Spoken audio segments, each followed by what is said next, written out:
Chapter 174. Fan Xian took a deep breath and let the tyrannical Jinqi in his body slowly circulate.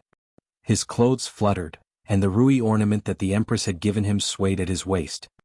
He looked coldly at the bailiffs of the 13 yamens, who were closing in on him. He knew that today's events had deviated greatly from his plan. Since they dared to not give face to the prime minister and his father, and had actually used sticks to beat people, it must not have been as simple as torture. He took 2 steps forward and kicked away the 2 pieces of the stick. He looked coldly at the 2 officials in the hall, who were forcing themselves to remain calm. He knew that he had made a grave mistake. He had forgotten about that crazy woman in the distant fief of Xinyang. But he didn't know whether Han Jiwei was involved because the crown prince was angry at his actions, or because the empress knew something terrible. The Nyolan Street murder had happened a long time ago. In the eyes of the people of the capital, Fan Xian was a civil official with astonishing talent for poetry. They seemed to have forgotten that he was also a martial master. Everyone was shocked. They heard the sound of swords being unsheathed.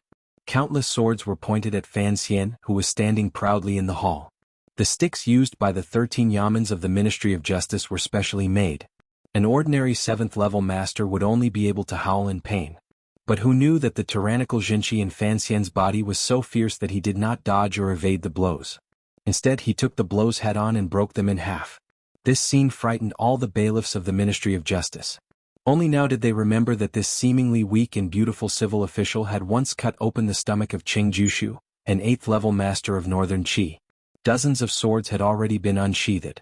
In the cold hall of the Ministry of Justice, they gave off a cold light and surrounded Fan Xian.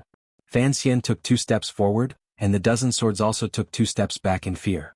Fan Xian frowned at Han Jiwei and Guizheng. "Have you considered the consequences of your reckless actions?" he asked quietly. Han Jiwei and Guizheng felt a chill in their hearts. Although this beautiful young man's words were indifferent, they were incomparably sinister. Although Prime Minister Lin Ruofu's influence in the court had been greatly reduced because of Wu Bowen, he was still the head of all the officials in the kingdom of Qin. There was also the Minister of Revenue who had grown up with the emperor. Han Jiwei suddenly felt some regret. He should not have followed the orders of that noble. Because Guizheng was angry at Guiyu's downfall, and because he had the support of the eldest princess, he knew that since the matter had already begun, it naturally couldn't end peacefully. Gritting his teeth, he shouted, "This official is here to investigate the case. What consequences can there be?" Han Jiwei thought that now that things had come to this, there was no room for regret. He steeled his heart and said coldly, "Correct, Sir Fan Jr. If you are willing to admit to your involvement in the spring exam fraud case, naturally there will be no need to use torture. If you are unwilling to admit, according to Qing law, we can use torture." Fan Xian pursed his thin lips and looked at him with a faint smile. 15 great crimes, 15 great crimes. He shook his head and sighed. "If there is a chance in the future, I will have to change the laws of Qing." "Who can change the law?" "Only the emperor, of course." Fortunately, his words were spoken very quietly. Otherwise, if they fell into the ears of bystanders, these words alone would be enough to execute the entire Fan family. Han Jiwei frowned. "Take this criminal official down." As soon as he said this, the officers of the 13 yamens had already surrounded him, swords in hand. There was a whirlwind of blades, and 2 of them were already at Fan Xian's neck, forcing him to submit. Fan Xian snorted coldly. His hands, which had been hidden in his sleeves this entire time, suddenly shot out. They softly and quickly spread out, transforming into 2 streaks of smoke that struck the wrists of the 2 bailiffs who were close to him. Immediately after, he quickly pulled back his fists and lightly pushed them on their chests. This series of actions was too fast, so fast that no one could see them clearly. After a moment, there were 2 snapping sounds, followed by 2 muffled grunts of pain. The snapping sounds came from the officers' wrists being broken. The snapping sounds came from the 2 swords that had been sent flying by the Jinqi. They slanted upwards and stuck deep into the 2 corners of the Ministry of Justice's board. The 2 swords were stuck above the red sun, as if the sun had sprouted 2 horns of a demon. And the 2 officers were gently pushed in the chest by Fan Xian, and their entire bodies flew backwards. They fell onto 2 chairs, smashing them into pieces and letting out 2 muffled grunts. Everyone was shocked. They hadn't expected Fan Xian's strength to be this strong. They unconsciously took half a step back. Guizheng was not in a hurry. He smiled at Fan Xian and said quietly, "Beating an officer in public is an additional crime." Han Jiwei understood what he meant. Whether or not they could use torture was a small matter. As long as they could pin the crime on Fan Xian, it would be fine. The more Fan Xian refused to surrender and the more he resisted, the better. Guizheng looked at Fan Xian and smiled. Young Master Fan, it would be best if you behaved. I know you are skilled in both the pen and the sword, and that it would not be difficult for you to escape from the Ministry of Justice. But do you want to be accused of rebellion and disobedience? His fingers gently tapped on the chopping board. He was very satisfied with the current situation. He said quietly, Young Master Fan, if you resist now, it will mean that you have evil intentions. If you do not resist, then be a good boy and accept your punishment. He added at the end, if young Master Fan wishes to kill his way out of the Ministry of Justice, please do as you please. But it is a pity. A dignified immortal of poetry, the idol of the scholars, is going to cause unrest in the government and ruin his reputation because of such a serious crime. Fan Xian looked at him calmly and suddenly said, Actually, I grew up scared. He was talking about his experience of looking at corpses every day when he was a child. He thought of what Censor Gua had just said, and it really did have some of Stephen Chow's elegance as a ninth-level official. A cold light flashed in his eyes. He knew that he could not kill his way out of the Ministry of Justice, but he did not want to be punished either. So he could only drag it out until the people behind him reacted. He said coldly, Killing my way out of the Ministry of Justice is a serious crime. Very well, I will stay here and chat with you too. Having said this, he went to the side and sat down on a chair. His eyelids were slightly closed. He said quietly, If you want to use torture, I will naturally resist. If you do not use torture, I do not mind sitting here a little longer. My two lords, when you are done with the trial, please let me know so I can go home and have some porridge. What a bold and arrogant person. Han Jiwei shouted, Arrest him. This was the third time he had shouted during the trial that day. Fan Xian's face was expressionless. He lightly slapped the tea table next to him, and the tyrannical Zhenqi in his palms spread out like a cloud. In an instant, the wooden tea table was smashed into countless pieces. Then he raised his eyes to look at the bailiffs around him. Being swept by his gentle gaze, they thought of the terrifying power this young Sir Fan had demonstrated. None of the bailiffs of the 13 yamens, who were usually not afraid of ghosts or gods, dared to take a step forward. Since the founding of the country, there had never been such an absurd scene in the hall of the Ministry of Justice. It did not seem like something that could happen in real life. It was more like a play that Fan Xian had occasionally seen in his previous life. The criminal being interrogated sat calmly on the chair, and the bailiffs around him did not dare approach. Yet, the criminal refused to kill his way out of the Ministry of Justice, and there was nothing they could do about it. In Fan Xian's life, the chair he sat on would always, at the right moment, show his attitude. Perhaps it was anger, or perhaps he was ready to fight back. When he was in Danzhou when he was 12 years old, he had stepped on a small stool and beaten the second housekeeper to a pulp. On the day he had first entered the capital, he had sat on the chair under the side door, suppressing his anger and preparing to receive the second aunt's gentle words. Today, in the hall of the Ministry of Justice, he was still sitting on the chair, his face calm as he looked at the two high-ranking officials who wanted to use sticks to discipline him. In his heart, he wondered who else was behind this, other than the eldest princess. The Ministry of Justice once again fell into a stalemate. Seeing Fan Xian surrounded by the 13 yamens, Imperial Censor Guo was in no hurry. He knew that Minister Fan Jian and Prime Minister Lin Ruofu had been delayed by other matters today. He had plenty of time to wait for Yang Wanli and the others to come in as witnesses. He smiled. Tomorrow I will report what happened today to His Majesty. Let's see if you can still rely on your father's power to be so arrogant. Don't think that I can't convict you. In a moment, when Yang Wanli and the others arrive as witnesses, Minister Han will still arrest you. If you still dare to resist, don't blame the 3 ministers for requesting an edict to punish you for the crime of treason. Fan Xian said quietly, Sir Gua, since both sides have shed all pretense of cordiality today, I will say this plainly. If Yang Wanli and the others have any problems, you should prepare for your funeral. This was a naked threat. Since the founding of the Kingdom of Qin, Fan Xian was the first person who had dared to threaten a minister of the court and an imperial censor in the hall of the Ministry of Justice with his status as a 5th-level official. Sensing the murderous intent in Fan Xian's light words, Han Jiwei felt an inexplicable chill in his heart. The corner of his eye twitched and he said coldly, Fan Xian, you must know that you are an official of the court, not a powerful swordsman. Today you have caused a ruckus in the Ministry of Justice. I want to see how you will deal with this. Fan Xian said quietly, the Ministry of Justice wants to force a confession out of you. The imperial censor is angry that Minister Gua has been removed from his position and wants revenge. I don't know what kind of official you are. Tomorrow I will write a great poem about what happened today and spread it throughout the world. This will teach the people of the kingdom of Qing today and what the officials are like. It will also teach His Majesty to see who these officials listen to in today's court. Say what you will. Wu Zheng knew that with Fan Xian's current reputation, it was not impossible for him to pull this off.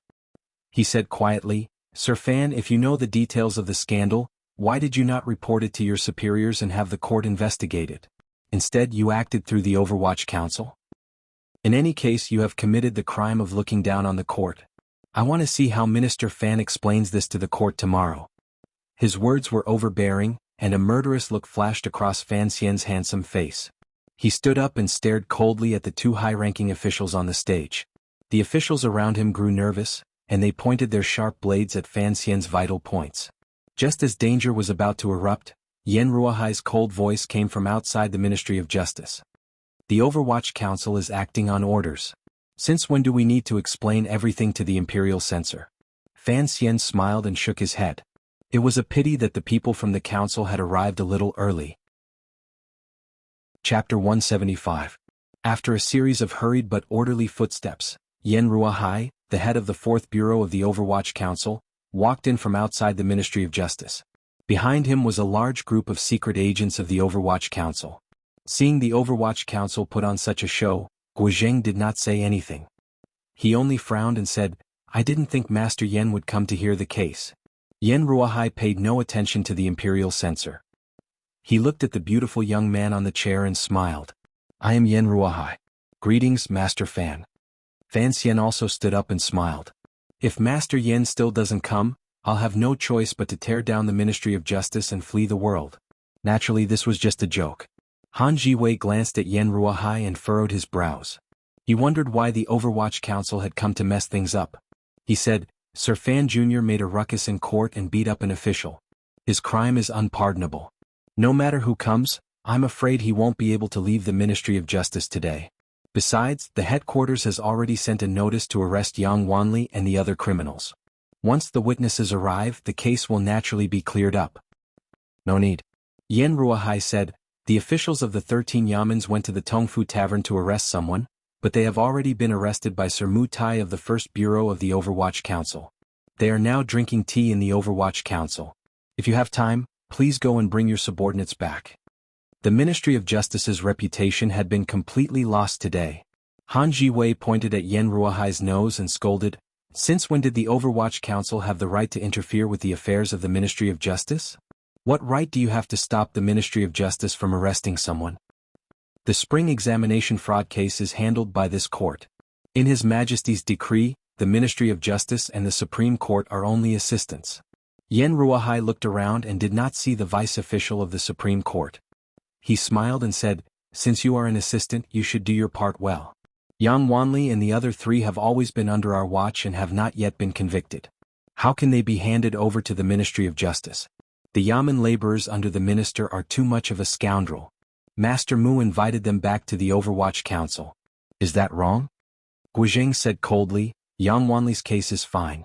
But according to the court's rules, Sir Fan Jr. was sent first by the Ministry of Justice. Of course of words of the Overwatch Council would not be enough to take him away.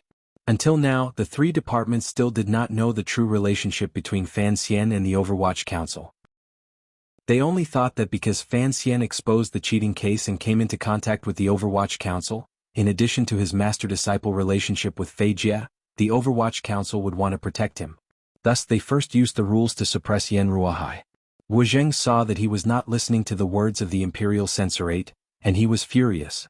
He thought, your rank is so much lower than mine, how dare you be so rude? This Imperial Censorate rarely interacted with the Overwatch Council, so he had no idea how arrogant the council could be. Yan Ruohai frowned again. He looked at Han Jiwei and bowed. Sir, I have been ordered to bring back Sir Fan Jr. Please make an exception. Han Jiwei saw that the Overwatch Council had arrived. He knew that this was going to be troublesome.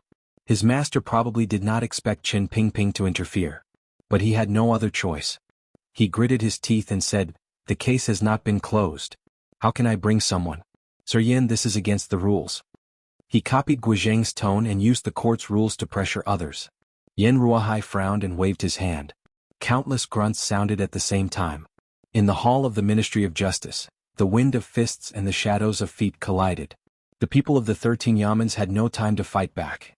The people surrounding Fan Xian had already been disarmed and beaten to the ground. It was unknown whether they were dead or alive. The 4th Bureau of the Overwatch Council had always been the most powerful department in the Overwatch Council after the 5th Bureau.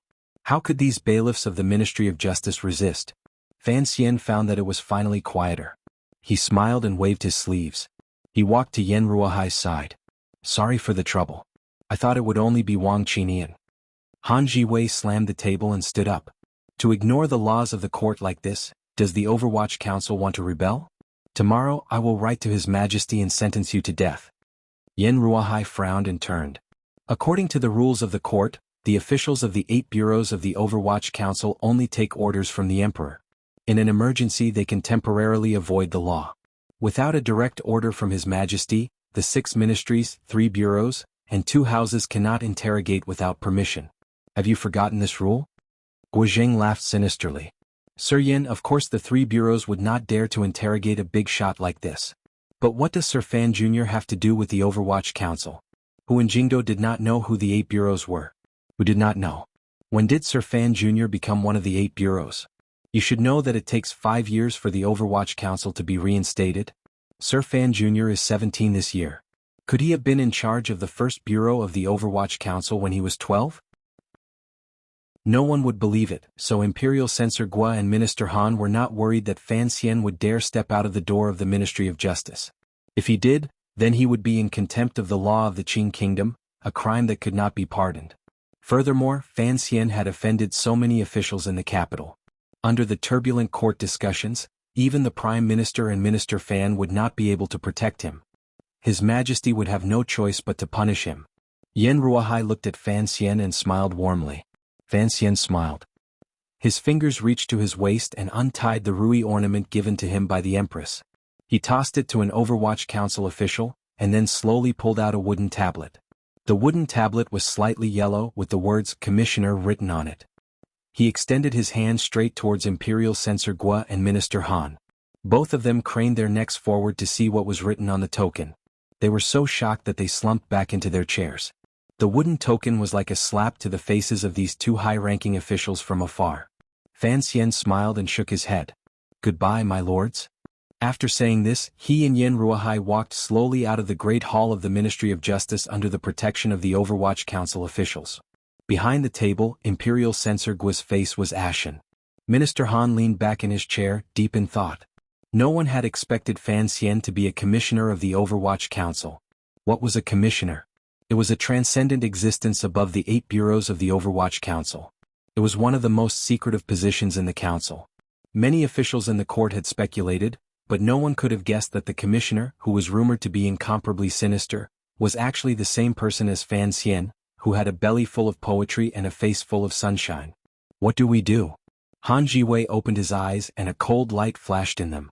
Neither the 6 bureaus nor the 3 bureaus have the right to interrogate the commissioner of the Overwatch Council unless His Majesty orders it. But you and I both know that His Majesty would never make such an order. Guizheng frowned.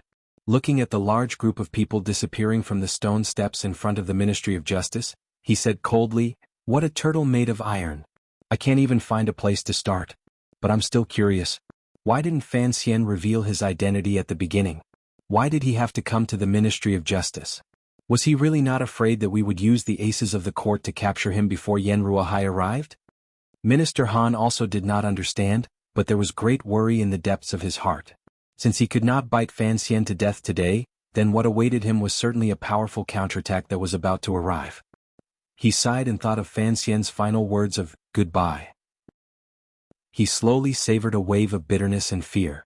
He didn't know whether or not the power behind him could protect him.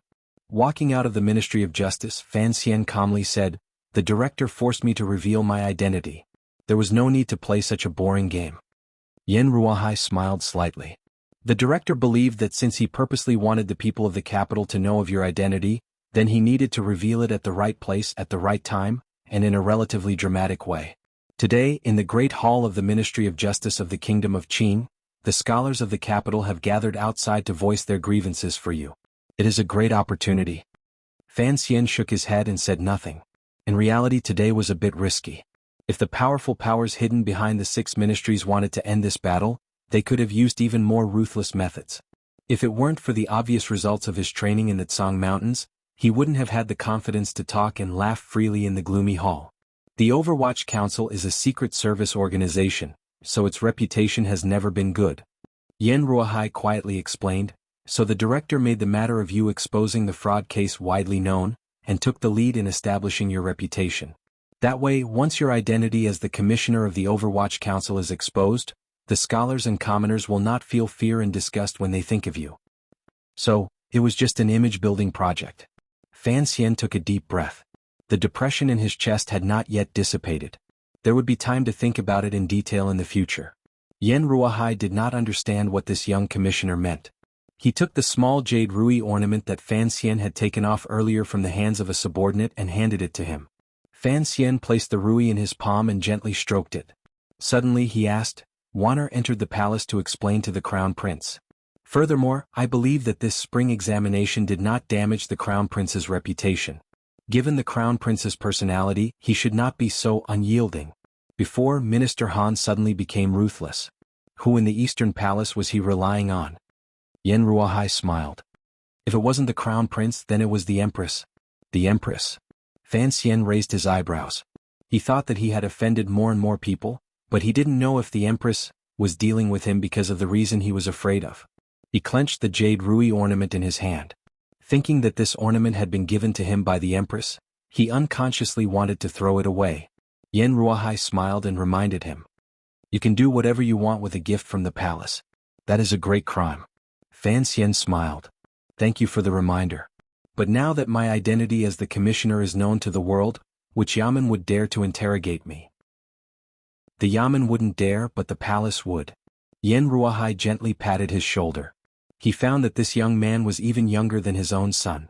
He shook his head and sighed. Fan Xian nodded in acknowledgement.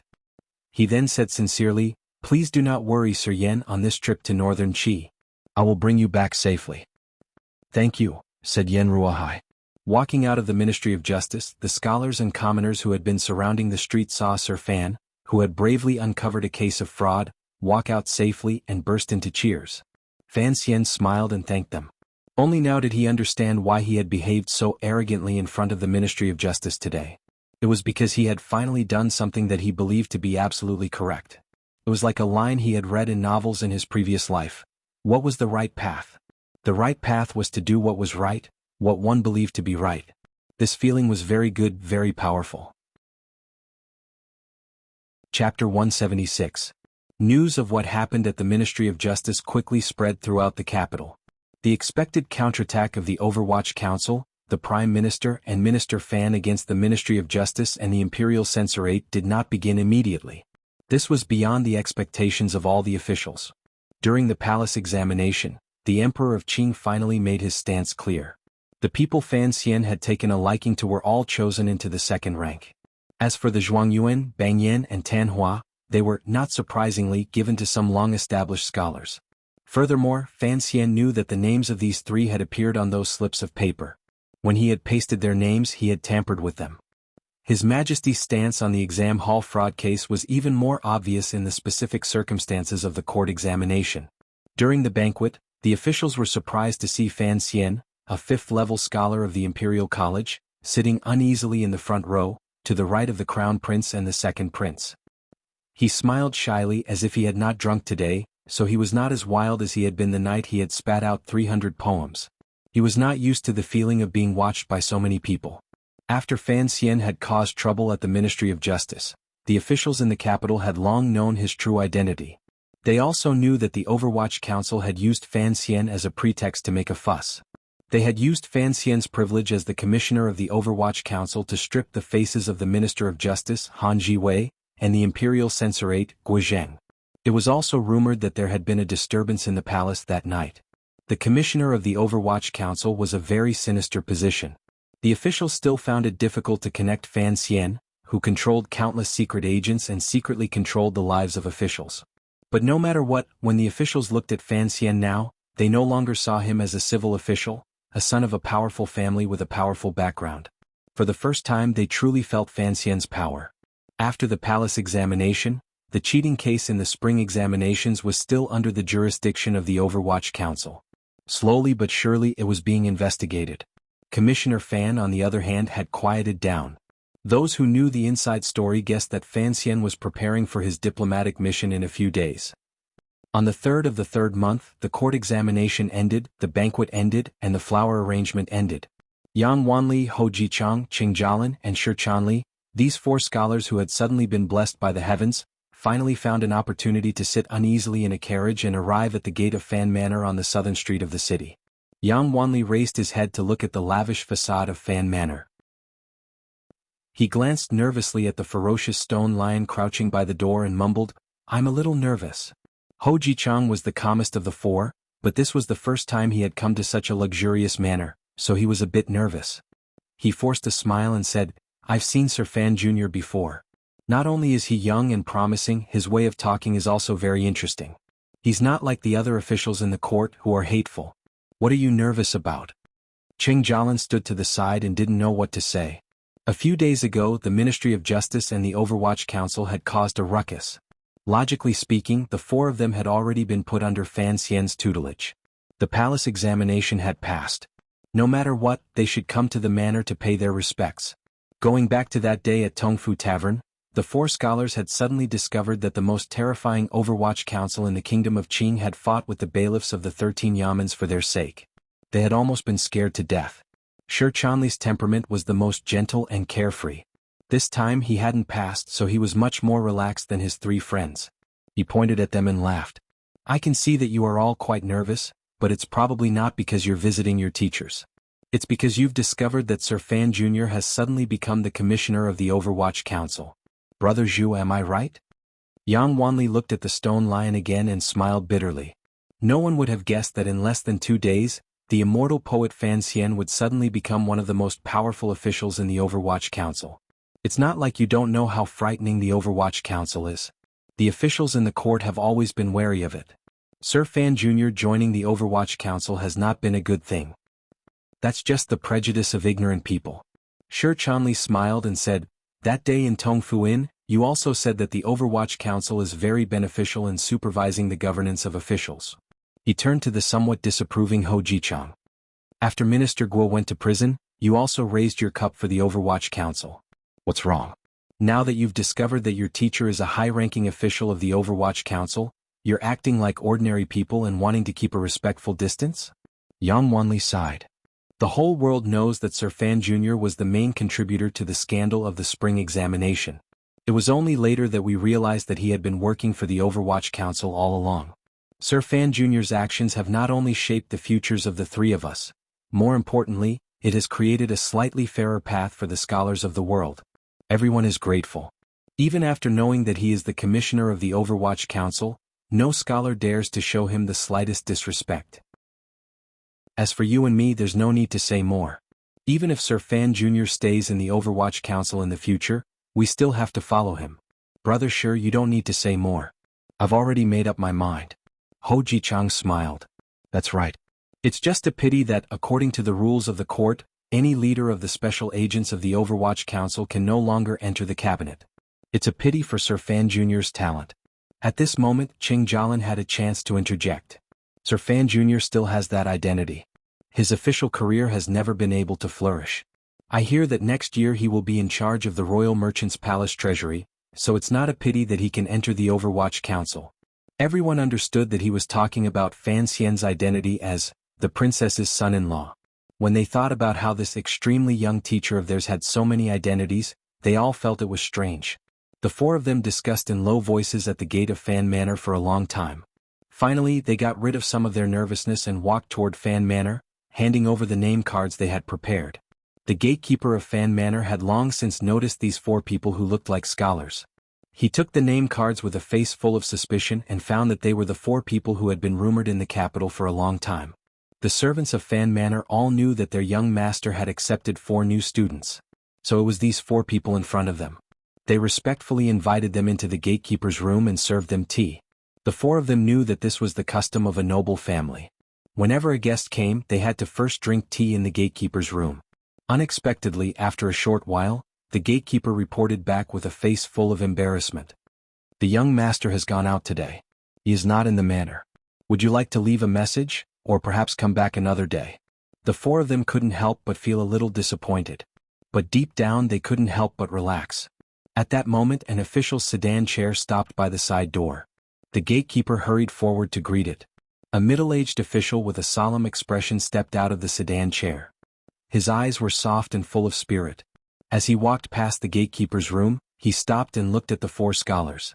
The gatekeeper saw that his master had stopped and was about to introduce him, but his master waved his hand and turned to the four scholars. "Which one of you is Yang Wanli? Who is Shi Chanli? Who is Ho Jichang? Who is Qing Jialin?" Ho Jichang was shocked. He thought that this man knew who the four of them were without asking, and he didn't just ask for their names. He didn't leave out any of them. It seemed that he didn't want to give them the impression of favoritism. For such a clear-minded person to know without thinking, he must be Sir Fan Jr.'s father. He quickly bowed. "I am Ho Jichang. Greetings, Minister." The three scholars beside him came to their senses. Knowing that the man in front of them was Sir Fan Jr.'s father, they hurriedly bowed as well. Count Sinan smiled and looked at Ho Jichang. "It seems that Fan Xian has a good eye," he said with some approval. "He's not home.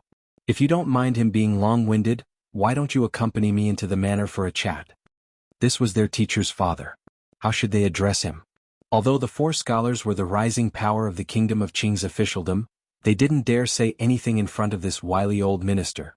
They obediently followed him into the manor. The ugliest building on Tianhe Road was still silent in the spring light. The famous falling flowers and running water on either side of the road had no petals. Because it was still early in the spring, the flowers had not yet fully bloomed. Naturally, they didn't want to throw their clothes into the water. The common people of the capital still followed the old rules, staying far away from the Overwatch Council. The stone tablet in front of the gate quietly watched them as if to say, "The council is here to protect you. Why are you so afraid?" Don't ask why the common people were afraid of the Overwatch Council. Just like Yang Wanli and the other scholars, people's fear of secret agencies was always without reason. It was because there seemed to be no light in the yamen, only secrets and darkness. In the square-shaped room of the Overwatch Council, the 7 leaders were sitting at the long table, holding their breaths and calming their spirits. They knew that today's meeting was special, so their gazes toward the crippled director at the end of the long table were filled with doubt. After the head of the first bureau, Zhu Gu, committed suicide in this room, the first bureau had been without a leader. Mu Tai was only temporarily in charge of his duties in the capital, so today there were only 7 people in the 8 bureaus. The door slid open quietly, but the 7 most powerful figures in the kingdom of Qing sensed it. They unconsciously turned their heads to look at the door. Even Qin Pingping at the end of the table, slowly raised his head, his eyes calm and spirited. An old man with slightly brown eyes and a head full of messy hair walked in. Everyone was slightly surprised, but they saw Fei Jie turn around and say quietly, "An ugly daughter-in-law has to see her parents-in-law. Come in. What are you waiting for?" The young man behind him came out, a little embarrassed. The young man's face was delicate and amiable, and his face was full of a shy smile. He cupped his hands and bowed to the leaders of the Overwatch Council around the table. He said quietly, a little embarrassed, "Good morning, everyone. I am Fan Xian." Chapter 177. The meeting room of the Overwatch Council fell into an awkward silence. No one had expected Commissioner Fan's first appearance in the Overwatch Council to be in such a situation. It was completely at odds with the usual somber atmosphere of the Overwatch Council. After a while, someone finally couldn't help but laugh. Fan Xian smiled, cupped his hands and walked inside. Of the 7 powerful figures present, he only recognized Yan Ruahai. The others were all unfamiliar. Fortunately, Fei Jie had been by his side all day, otherwise he would have been afraid to face the most sinister and terrifying spies in the kingdom of Qing alone. At the end of the long table there was an old man sitting in a wheelchair. His eyes were cold, but they were very gentle as he looked at Fan Xian. For no reason, Fan Xian sighed in his heart and slowly walked forward. He had recognized him long ago. After all, he had seen him 16 years ago when he first came to this world. In those 16 years, the old cripple's face did not seem to have changed much. Chen Pingping looked at the young man who was getting closer and closer to him, and a strange but satisfied expression appeared on his face. Fan Xian had already reached his side. Qin Pingping opened his arms and said softly, "Child, come here." Fan Xian slowly lowered his body and put his head gently on the old man's shoulder. He put his body into the other man's not very wide chest and hugged him lightly. Qin Pingping was very thin, and the contact between their bodies was gentle, but Fan Xian felt very warm. The old man and the young man hugged each other as if the spies of the kingdom of Qing did not exist. Let them be presumptuous for a while. After a long time the two slowly separated. Fan Xian bowed respectfully. "I finally meet you." Qin Pingping suddenly let out two extremely sharp laughs. His laughter seemed to be extremely happy. Other than Fei Jie, the other 7 spies who did not know the inside story, maintained a polite silence.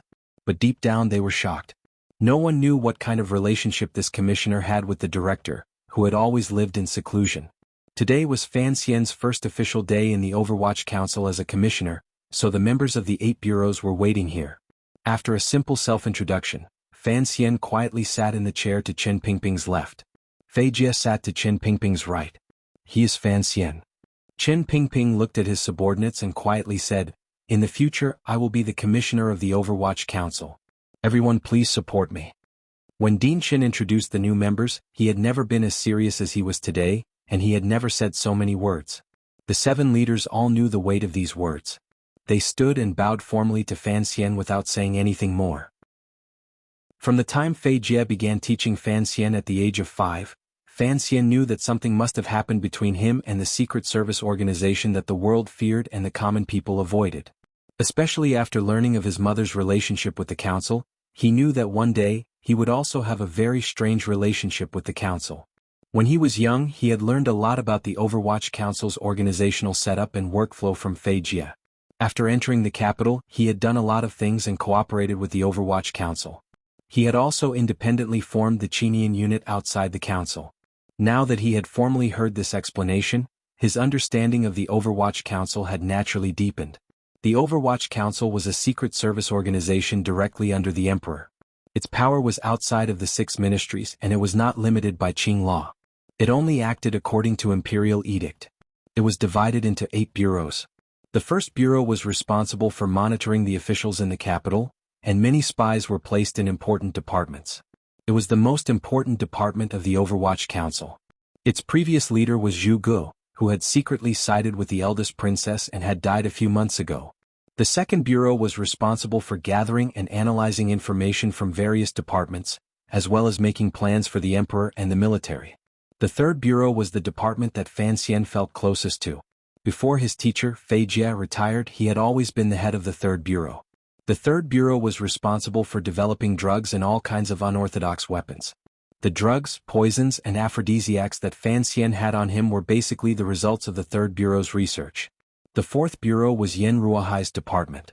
It was responsible for monitoring the officials of the various provinces outside of the capital, as well as collecting relevant intelligence. Its scope of power extended far beyond the borders of the country, including parts of northern Qi and Dongyi. In terms of authority, it was the most powerful department in the Overwatch Council, aside from the first bureau. The fifth bureau of the Overwatch Council had always been stationed outside the capital. It was established by His Majesty himself, and was responsible for protecting Qin Pingping's safety. When necessary, it could also carry out 1,000-mile raids by cavalry. Years ago, when they penetrated deep into northern Wei and captured the spy leader Xiaoan, that was the most glorious achievement of the fifth bureau. It could be said that this department was the most powerful in the Overwatch Council. The sixth bureau was the least famous, but also the most terrifying department. Even though Fan Xian had been in the capital for so long, he had not had much contact with it. This was because the sixth bureau was responsible for dealing with assassinations. Of course, on the other hand, the sixth bureau was also responsible for protecting the people chosen by the emperor. The seventh bureau was responsible for interrogating and imprisoning enemies. It was a more professional existence than the 13 yamens of the Ministry of Justice. The inconspicuous head of the prison that Fan Xian had seen in the Overwatch Council's prison was the former head of the seventh bureau. The eighth bureau. Fan Xian wanted to laugh when he saw the middle-aged official. This was probably the department that he had dealt with the most in the Overwatch Council. The Dambo bookstore did not skimp on paying tribute to the 8th Bureau. Although he had connections, 7th Yi shopkeeper still carefully paid tribute to the 8th Bureau every month. This department, in Fan Xian's opinion, was similar to the Yamen of his previous life, except that it had more power and was more independent. After the brief introductions, the 7 leaders of the Overwatch Council did not need Fan Xian to introduce himself. Fan Xian's background was too clear, too glorious. Everyone in the Qing kingdom knew about it. Furthermore, these 7 were as cunning as foxes, as vicious as wolves, and as fierce as tigers. Of these 7 leaders, Fan Xian only recognized Yen Ruohai. He was more interested in the leaders of the 6th and 3rd Bureau. During the introductions, the leader of the 6th Bureau, who was responsible for assassinations, added the word representative. Fan Xian was a bit curious. Where was the most powerful assassin in the Qing kingdom? As for why he was curious about the leader of the 3rd Bureau, it was because Fei Jie had been talking about him out of boredom. This leader, whose surname was Leng, was actually Fei Jie's head disciple. Fan Xian should have called him elder brother instead. After the meeting ended, Leng of the 3rd Bureau and Yen Ruohai of the 4th Bureau stayed behind. Fan Xian and Leng huddled together and whispered for a while. When it came to poisons and hidden weapons, they couldn't help but be exuberant. Yen Ruohai watched from the side and felt his hair stand on end. Only then did he remember that this commissioner was Fei Jie's last disciple, and also a little monster who grew up with poisons. In the future, it would be best if he didn't get too close to him. Seeing the two of them talking happily, Fei Jie frowned. Fei Jie frowned. What kind of person is Xiao En? He has already calculated all of this. I reckon that after the diplomatic mission enters Northern Qi, he will request to stay at Wudu for a month. Under the protection of Northern Qin, he will confirm that there is no remaining poison in his body, and only then will he go to the capital to exchange hostages. Even I can't concoct a poison that can last for a month and take effect at a fixed time. What's the point of you whispering about it for so long? Fan Xian and this big brother, whom he had met for the first time, looked at each other and sighed dejectedly. They cupped their hands and bid farewell, knowing that Fei Jie was right. Qin Pingping gently clapped his hands, gathering the attention of those who remained in the room. On this trip to Northern Qi, he said quietly, there are 4 missions. Fan Xian sat down and listened intently. First, ensure that Yen Bingyun returns safely and takes over his post in the 1st Bureau. Second, after the exchange of hostages is complete and the agreement between the 2 countries is made, immediately kill Xiao En. Qin Pingping seemed to be speaking of a very ordinary matter. Third, carry out the Red Sleeve Plan. The details of this plan will be given to you in a moment. Fourth, on the basis of completing the first 3 missions, consolidate the spy network in Northern Qi. Ensure that intelligence work will not be delayed because of Yen Bingyun's departure. Each of the 4 missions was more difficult than the last. Fan Xian's face was calm, but in his heart he felt a faint excitement and unease. Qin Pingping expressionlessly turned to Yen Ruohai and said, prepare the relevant information. Then, before Fan Xian leaves, give him an explanation. Yen Ruohai nodded and left the room. At this moment only Fan Xian, Qin Pingping and Fei Jie were left in the room. After a long period of silence, Qin Pingping's hands gently smoothed out the creases in the blanket on his knees. A smile appeared on his face as he looked at Fan Xian. I believe that when you saw the name outside the courtyard, you should have learned many things. Uncle Wu Zhu said a bit. Fan Xian smiled as he looked at the crippled old man in front of him. A very complicated feeling welled up in his heart. Although a large part of his life had been arranged by this old man, for some reason, Fan Xian could not feel the kind of conflict that most people would have. Instead, he felt a strange kind of trust, as if this most terrifying official in the kingdom of Qing was worthy of his trust. This was intuition, and Fan Xian had always trusted and respected his intuition. Lao? Qin Pingping closed his eyes and frowned as if lost in some kind of memory. Suddenly he said, has his memory gotten better? Fan Xian said quietly, perhaps he remembers what he should remember, and forgets what he doesn't want to remember. Fei Jie coughed twice and glared at the student. He thought that there was really no need to say such mysterious words in front of the principal. It was very annoying. Chapter 178. Qin Pingping gave a shrill laugh and rubbed his rough fingers together. Is Sir Wu in the capital right now? Fei Jie had asked this question on Fan Xian's wedding night. Fan Xian shook his head and answered just like last time. I heard he went to the south to find Yi Luyun.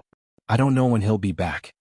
For some reason, Fan Xian seemed to faintly hear a regretful sigh coming from a dark corner of the room. He frowned, and the fingers in his sleeves tightened around his crossbow. What the 3 of them were talking about was too frightening. No matter who heard it, for Fan Xian and Qin Pingping, it would be difficult to bear the consequences. Come out. Qin Pingping seemed to see the reaction in his sleeves. I think you must be very curious about who the true head of the 6th Bureau is. With these words, a person, or more accurately, a black shadow, floated out from the dark corner of the room. It was so ethereal that it did not seem to be immortal. This black shadow floated behind Qin Pingping and gradually revealed itself. It was a man covered from head to toe in black, a strong man. Fan Xian sensed the aura that the other party was deliberately emitting. His pupils shrank and his entire body tensed up, then slowly relaxed. He had seen this person before. 16 years ago, this shadow-like assassin had stood on Qin Pingping's carriage, swept past like a hawk, and killed a mysterious sorcerer in an instant. He is the head of the 6th Bureau of the Overwatch Council. He never sees outsiders. Fei Jie smiled. Of course you are not an outsider. The head of the Qin Kingdom's assassins did not say anything. He stood silently behind Qin Pingping as if he had no interest in Fan Xian. Qin Pingping's voice was a bit hoarse. He continued Fei Jie's words. Aside from Sir Wu, he is the most terrifying assassin in the world. Of course he is also the best protector. That is why I am still alive today. The black shadow bowed slightly, expressing his thanks to the old man in the wheelchair for his praise. Qin Pingping looked into Fan Xian's eyes and smiled slightly.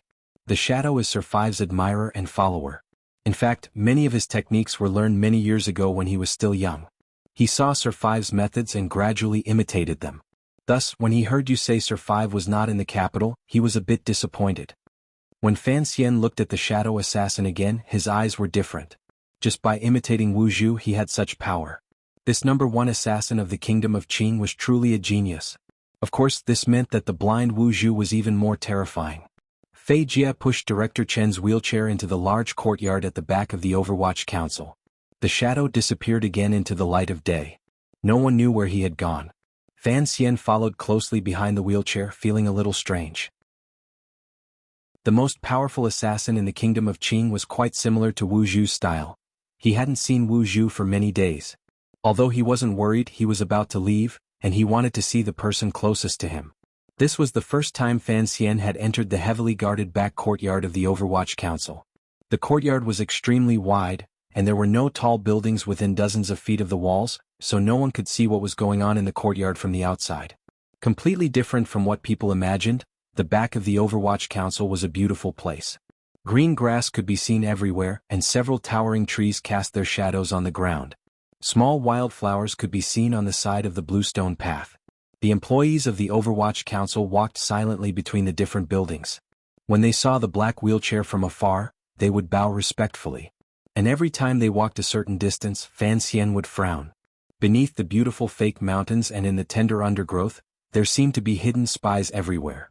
The security was much tighter than that of the palace. Familiarize yourself with this place. In the future, this courtyard is yours.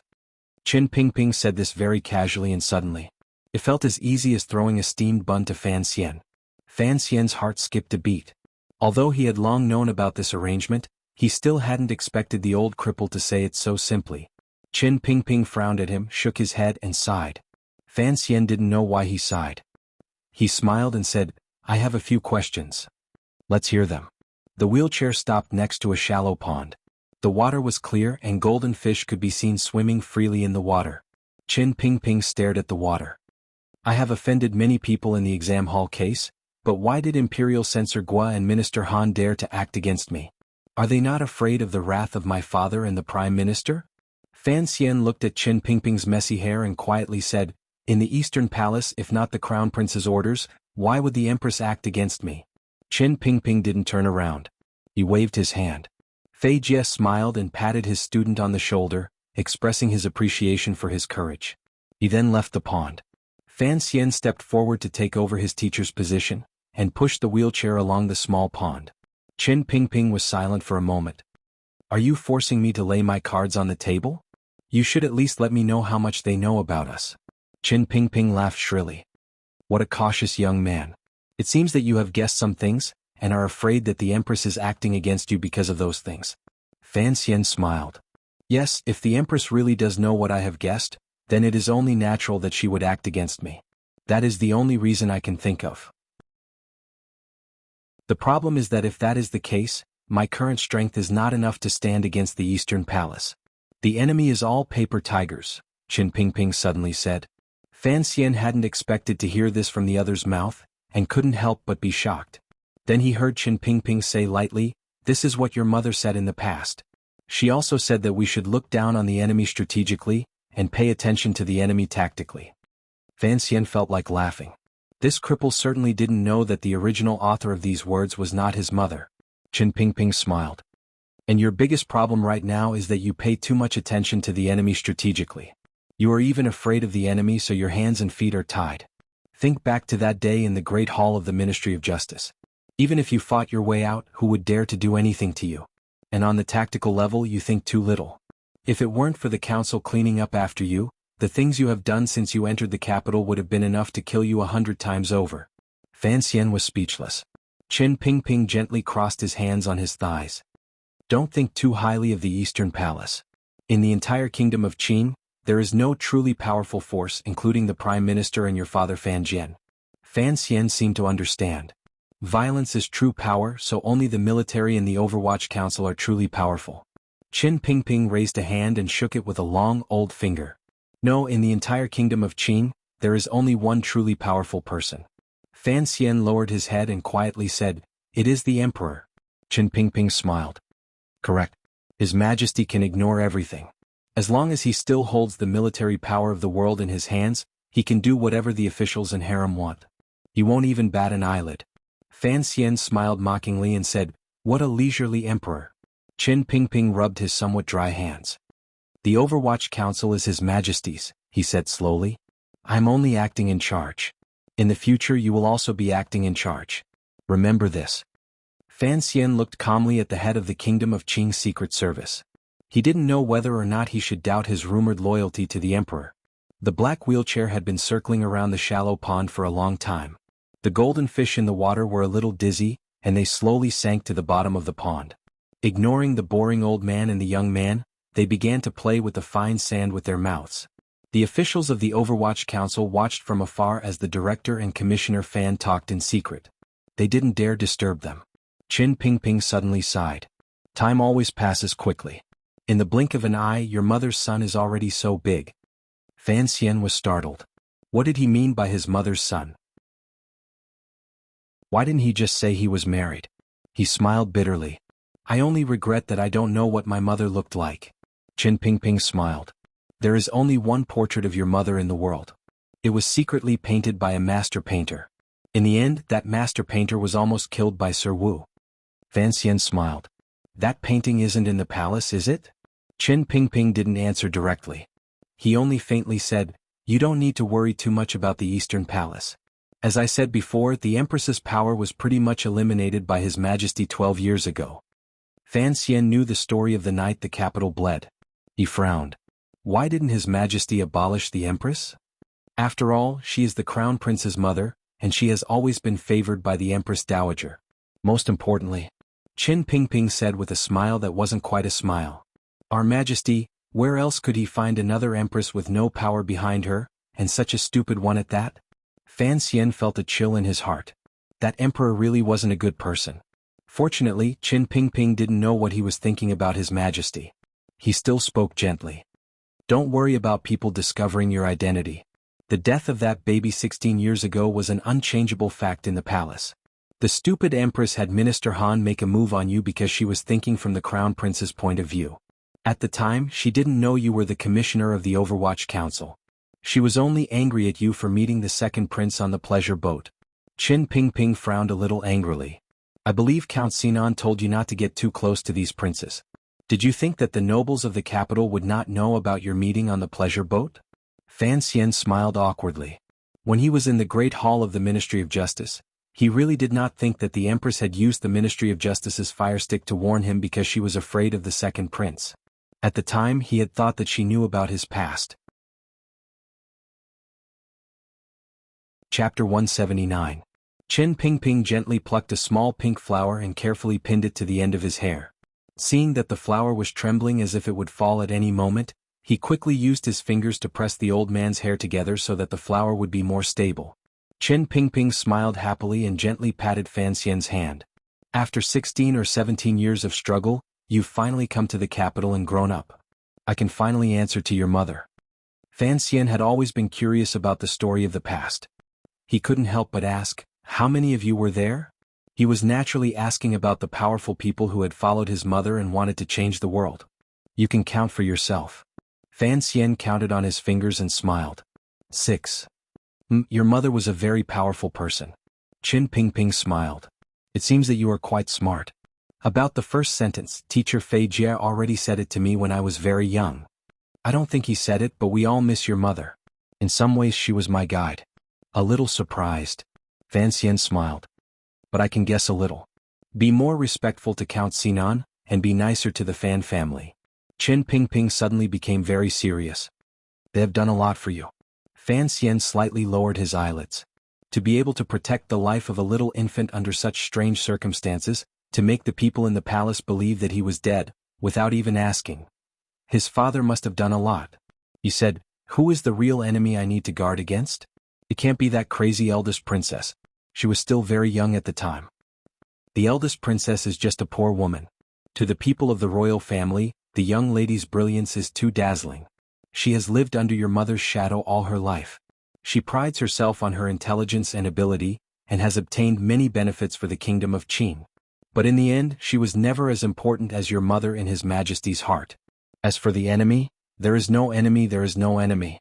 Qin Pingping softly repeated, as if trying to convince himself.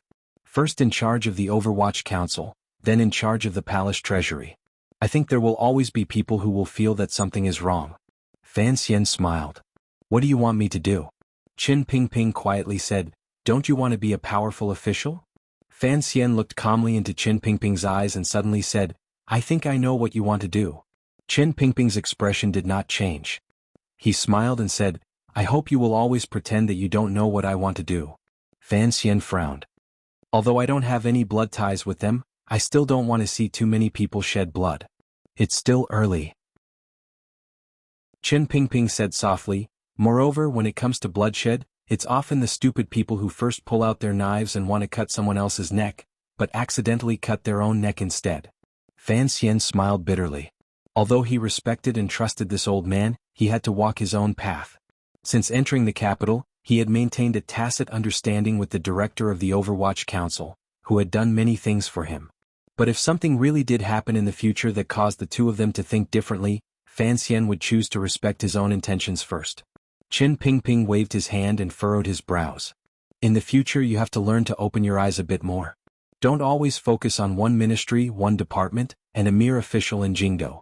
You have to learn to stand higher. Fan Xian smiled. Do I have to set my eyes on the world? Qin Pingping smiled.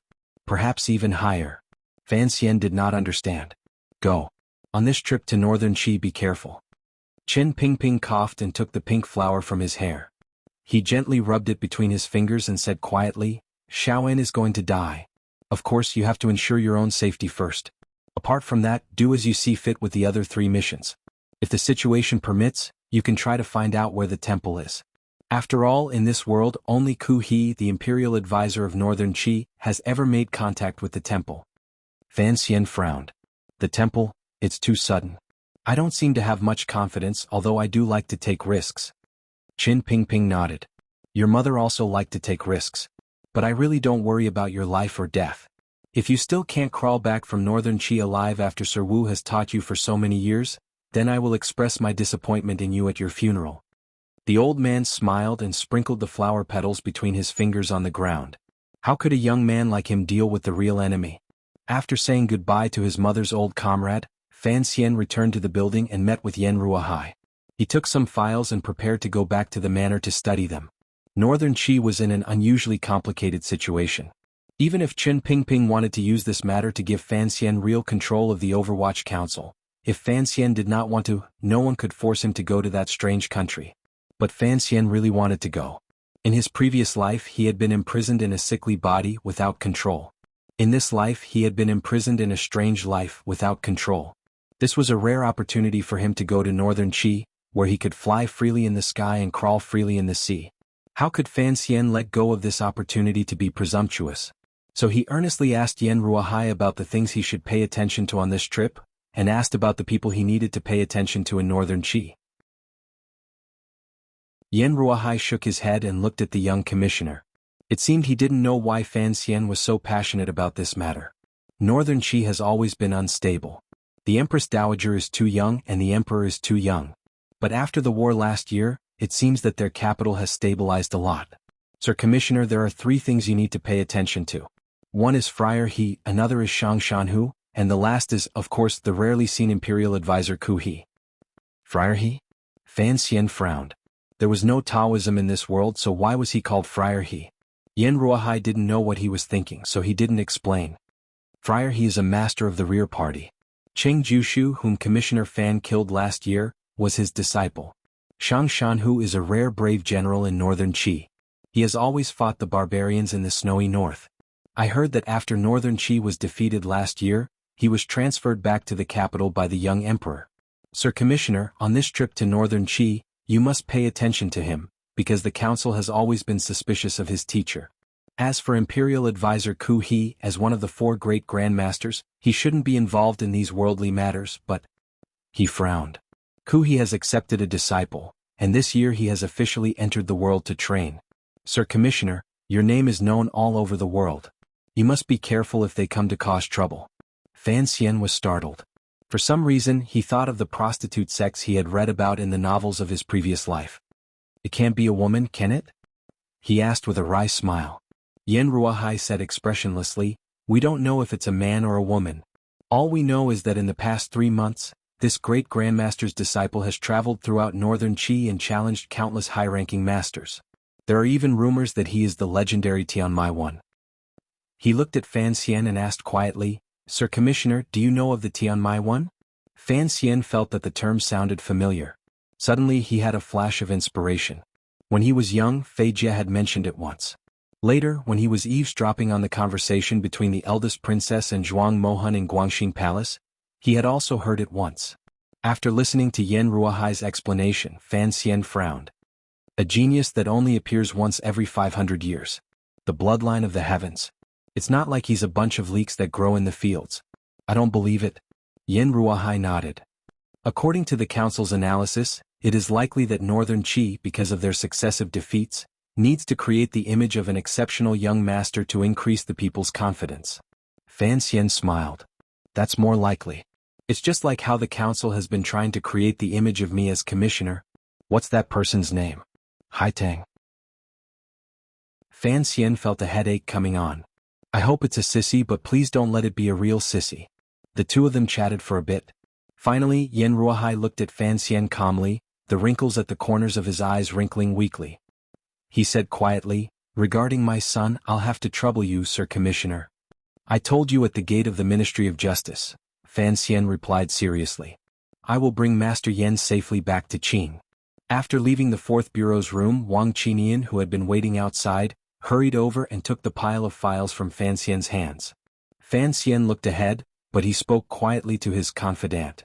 I will definitely bring you to northern Qi. Thank you for your trust, sir, Wang Qinian replied with a smile. If there were no other arrangements for this trip to northern Qi, it would truly be a gilded, leisurely trip. No country in the world would dare to make a move on a diplomatic mission. Fan Xian shook his head and smiled. I'm bringing you because you're the fastest person in the Overwatch Council. Of course, that's excluding Zhong Jue. Wang Qinian smiled bitterly and didn't say anything. Earlier, he had gone to Zhong Jue's place to catch up. He and Zhong Jue used to be known as the 2 wings of the Overwatch Council. Later, Wang Qinian became content with administrative matters, so his position gradually became ordinary. Zhong Jue had always been depressed. Now that Wang Qinian had become Commissioner Fan Xian's confidant, Zhong Jue felt that his old friend had finally regained some of his former glory, and he was very happy. The head of the 3rd Bureau, Brother Ling, had long been waiting by the door of the secret room. Seeing Fan Xian arrive, he didn't say anything. He felt very cold. Pushing open the door and entering the secret room, he was greeted by a cool breeze. The wind wasn't fast and Fan Xian raised his eyebrows. He immediately knew that this sort of well-ventilated place had nothing to do with making poison. Chief Leng glanced at his junior brother and suddenly grinned, saying, Nice figure. Fan Xian looked at this senior disciple he had just met and shivered. He thought to himself, no way? Hearing his senior disciple's next words, Leader Leng yelled into the room, Standard. Fan Xian was startled. Not long after, he saw 5 or 6 people push out a large table. On the table were a few boxes and a piece of clothing made of strange material. The 5 or 6 people looked at Fan Xian, their faces expressionless. Perhaps it was because they had been in a strange department like the Third Bureau for too long that they all seemed a bit wooden. But after a closer look, they couldn't help but show expressions of admiration.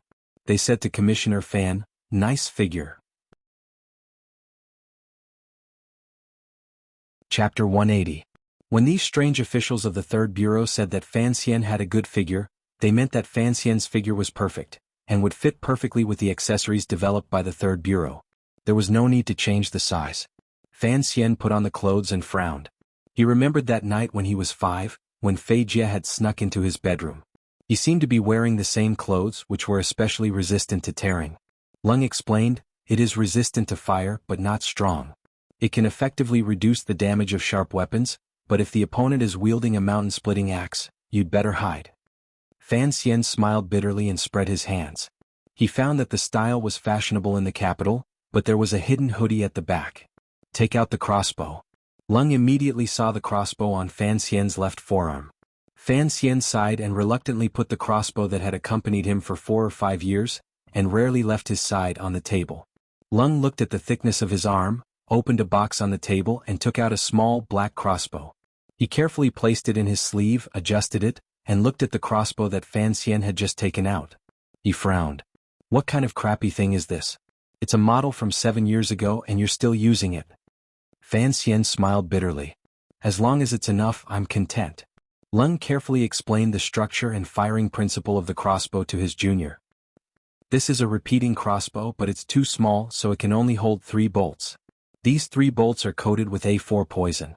You should understand that, junior." Fan Xian understood that the A4 poison of the Third Bureau was the venom of the golden melon plant. It could kill on contact with blood.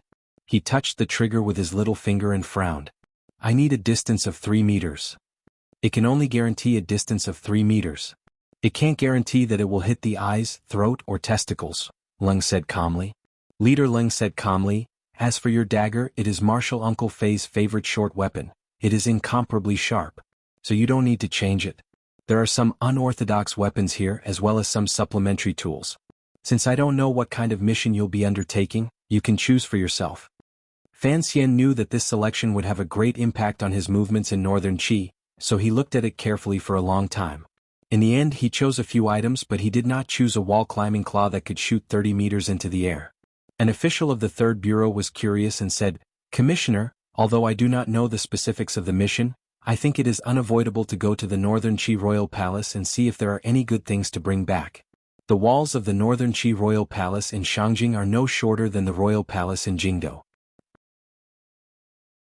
These words were very naive, very simple, very flattering, and made Fan Xian laugh. He looked at the intricately designed iron claws, shook his head, and did not explain anything. In this world there was no one who could crawl better than him. "When it comes to poisons, Uncle Fei said that your talent is far above that of the members of the Third Bureau, so we weren't prepared." Lung carefully checked Fan Xian's equipment and nodded with satisfaction.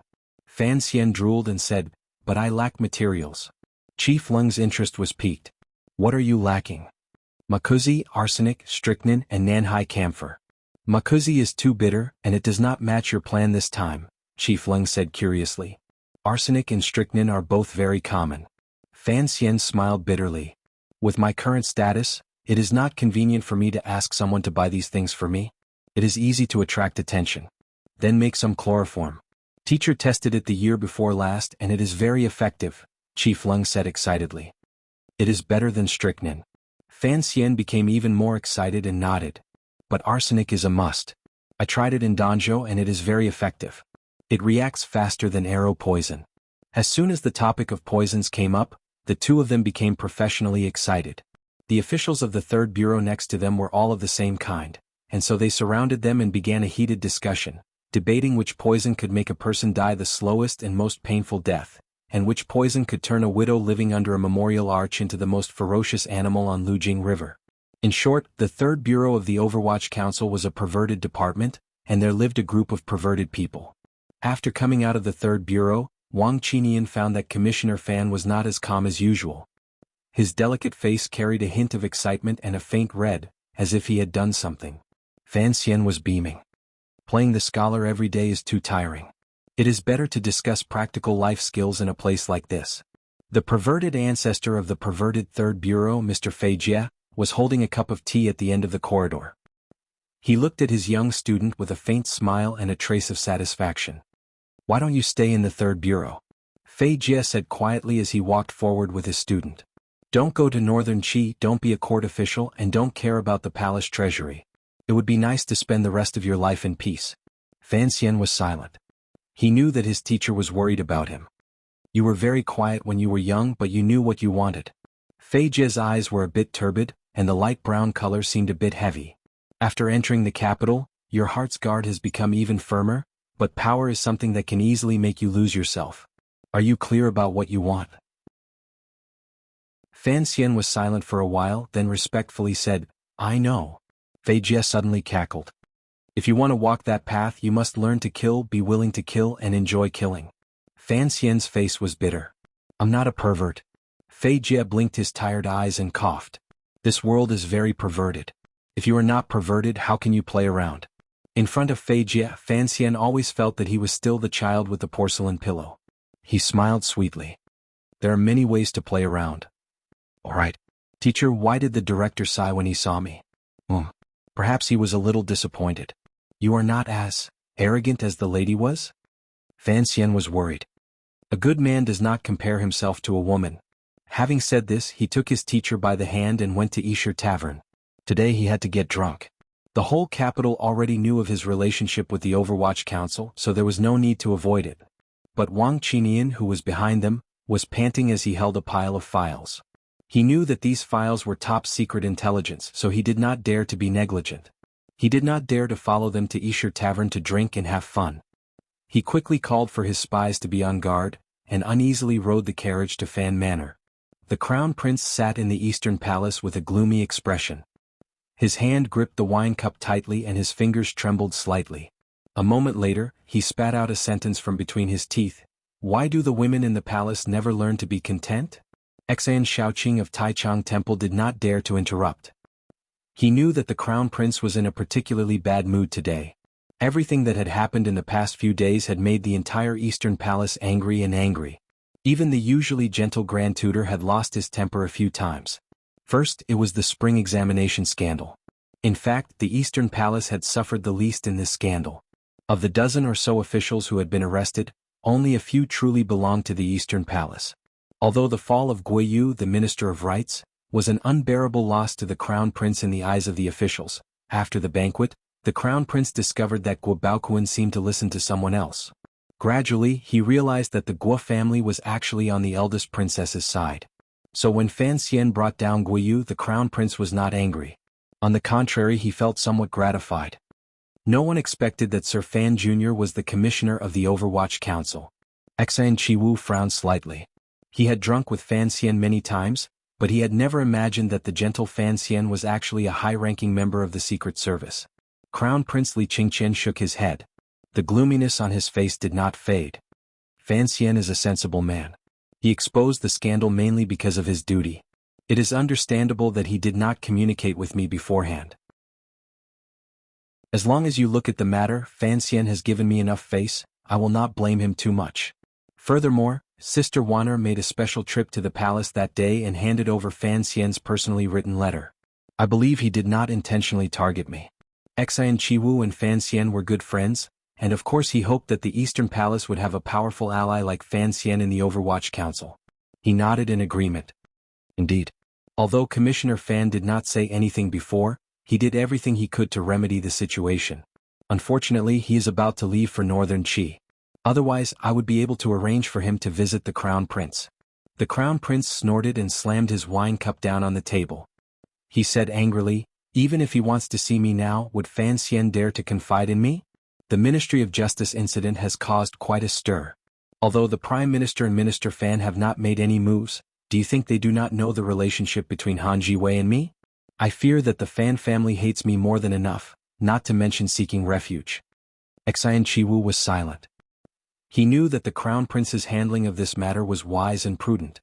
Unfortunately, there were two masters of the Eastern Palace. Just as the master and the official were dissatisfied, they suddenly heard the eunuch outside announce in a loud voice, "The Empress has arrived." Xan Chiwu looked at the crown prince, indicating with his eyes that His Highness must control his emotions. He then rushed to kneel to the side, bowed to the Empress and left the palace. The Empress, who had a pair of phoenix eyes, quietly looked at her son and did not say a word. The crown prince sat to the side with a smile on his face, but he would not say anything first. The Empress bit her lower lip. A trace of disappointment and sadness flashed through her eyes. Suddenly, she raised her hand and slapped him across the face. Chapter 181. The crown prince tilted his head and dodged his mother's slap. He turned his hand to grab her cold wrist and looked at his mother quietly. The Empress had not expected the usually timid crown prince to have such a sharp gaze. Her body trembled and she pulled her hand away from her son's. "Do you really think I did something wrong?" she asked slowly. The crown prince frowned and said softly, "I dare not." The Empress suddenly raised her voice. "Did you not know that Fan Xian and the second prince met on the pleasure boat?" The crown prince suddenly raised his head and looked straight into the Empress's eyes. "Mother, can you let me handle these things myself? Fan Xian is a great poet, and it is normal for him to meet with the second brother." The Empress was anxious and angry, but she did not know how to speak to her timid and fierce son. The crown prince looked at her and said quietly, "Mother, I have often thought that you should not be so sensitive. You will only drive away the officials who can help me to my other brothers." The Empress gritted her teeth. "I am the mother of the country. If I punish a minor official, would he dare to hold a grudge?" The crown prince mockingly said, "Mother, you should not have allowed Minister Han to act that day. You could not have actually killed Fan Xian, so why offend the Fan family and the Prime Minister? I think that after a few more days, Minister Han will not be able to hold his own in the court. There are not many officials in the court who are willing to be close to the Eastern Palace, and yet you insisted on cutting off a finger. I really do not know what you were thinking." The Empress frowned. Han Jiwei is the current minister of the court, and he was investigating the case according to the law. What could the Prime Minister and Fan Jian do? With the Eastern Palace protecting him, I think His Majesty will have to give you some face. Do not forget, Fan Xian is the commissioner of the Overwatch Council, and father has always admired him. The crown prince sighed and shook his head. Han Jiwei has offended too many powerful people this time. You must know that it was father who wanted to clean up the exam grounds. I cannot protect him. The Empress laughed coldly. Do not forget that Fan Xian has also offended many officials in the capital. Furthermore, the imperial censorate is involved.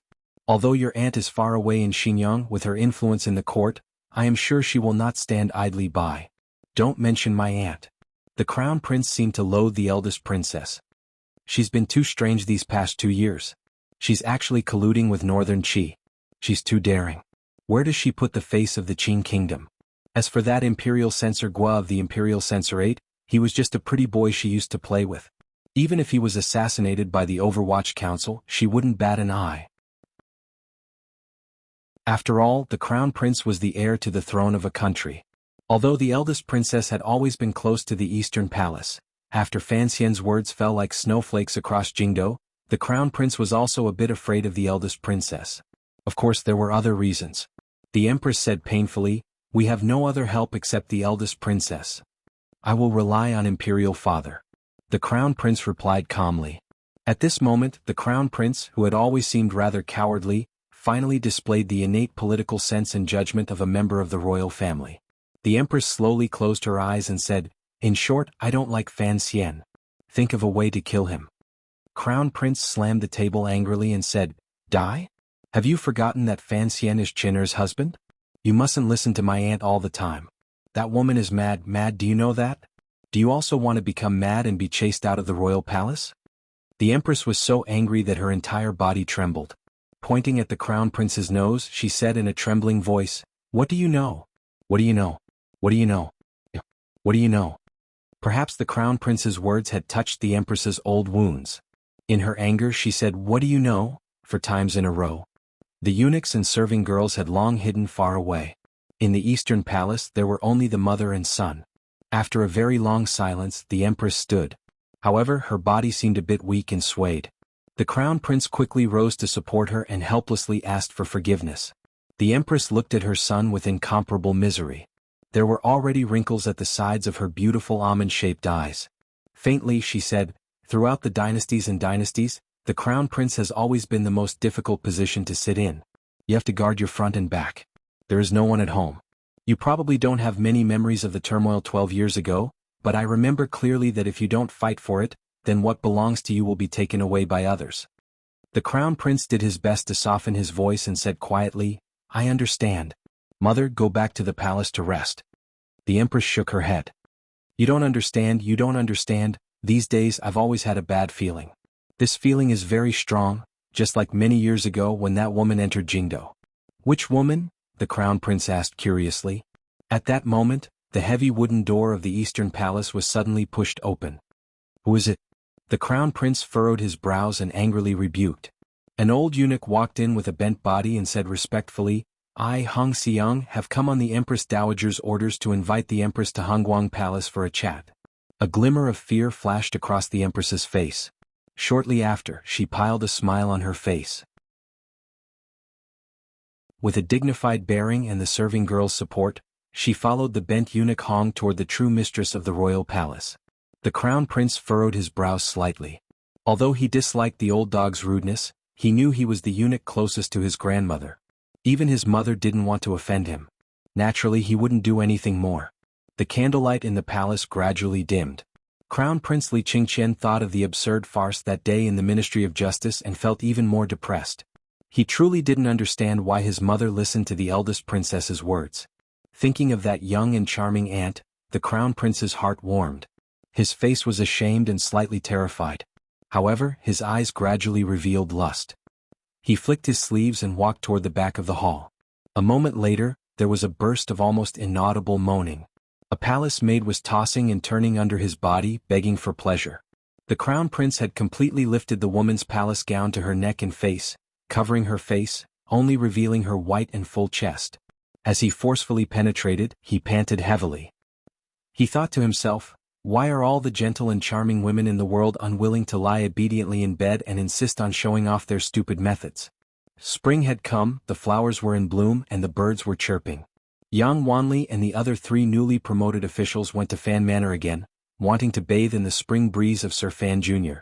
Unexpectedly, Sir Fan Jr. was still not in the manor. What gave Ho Jichang even more of a headache was that he had received news that Sir Fan Jr. was currently on a mission and would be leaving for Northern Qi the next day. The second-ranked Jinshi did not enter the Hanlin Academy. According to the rules of previous years, they would be sent to any local official. Seeing that the Ministry of Appointments was about to send them off, other than Shi Chanli, the other 3 naturally wanted to hear Fan Xian's opinion. After all, in this spring examination, the 3 of them had relied on Fan Xian's strength to get to this step. They naturally thought that Fan Xian would need them to do something locally. Unexpectedly, Fan Xian did not meet with them. He only left them 2 letters. One was for the 3 new officials who were about to leave the capital, and the other was for Shi Chanli, who was preparing to return to his hometown for the examination. The 4 of them sat in Fan Manor's study and took a sip of the good tea the servants had brought. Without caring to avoid arousing suspicion, they opened the 2 letters their teacher had left them. One of the letters was for Ho Jichang and the other 2 scholars. It was a blank piece of paper with only 2 simple sentences written on it. Be a good person, be a good official. The last sentence was for Ho Jichang. In the letter, Fan Xian wrote, Jichang, do not be too henpecked. This was a cold joke that only Fan Xian understood. The 3 scholars naturally did not understand what it meant. They only focused on the first 2 sentences. Be a good person, be a good official. The more they thought about it, the more they felt that these simple words contained a very real truth. To learn to be an official, one had to first learn to be a good person. But there was another layer of meaning to these words, and they didn't know which one of them understood it. To be a good person was not to be a good person. To be a good official was not necessarily to be a good official. After reading this letter, Yang Wanli was naturally very interested in the letter in Shi Chanli's hands. He didn't know what was written in the letter that Sir Fan Jr. left for Shi Chanli. After all, among the 4 of them, only Shi Chanli seemed to have a dim future. Shi Chanli uneasily opened the letter under the gazes of his 3 friends. After a closer look, he saw that it was a few broken sentences and he almost laughed out loud. Old Governor Fong is not cooperative. 30% man, 70% heaven. Do not worry that you have no friends under your umbrella. Play well and be idle. The last 3 words were idle, which meant that they were waiting for Fan Xian's return. Fan Xian was sitting in the courtyard he had originally bought, frowning slightly. His fingers stroked the hollow belt and felt the pill that Fei Jie had given him when he was young. At the time, his teacher had said that if anything happened to the tyrannical Jinqi in his body, he would have to rely on this pill to save his life. But after entering the capital, the tyrannical Jinqi in his body had always been very obedient, and he had somewhat forgotten about this matter. Today, when he was tidying up his equipment, he remembered. But after so many years, he didn't know if Fei Jie's pill had lost its effect. Wang Qinian sat across from him and respectfully replied, "I have found the person." He hesitantly raised his head and said, "Of course, there is a bit of a resemblance. Sir Commissioner is skilled in the art of disguise. With a bit of embellishment, presumably, a normal person looking from a distance would not be able to see any flaws. But there is still something wrong." "What's wrong?" Fan Xian was slightly startled. "Didn't you say it was quite similar? It's been a month and the skin color is similar." Wang Qinian quietly replied, "To find someone as handsome as you among these dirty men is already a difficult task. Even if the appearance is similar, to impersonate the commissioner's naturally romantic temperament and scholarly elegance is a very difficult task." Fan Xian was startled and immediately understood. He jokingly scolded, "You're a supporting character. Nowadays your flattery is becoming more and more unrestrained and wonderful."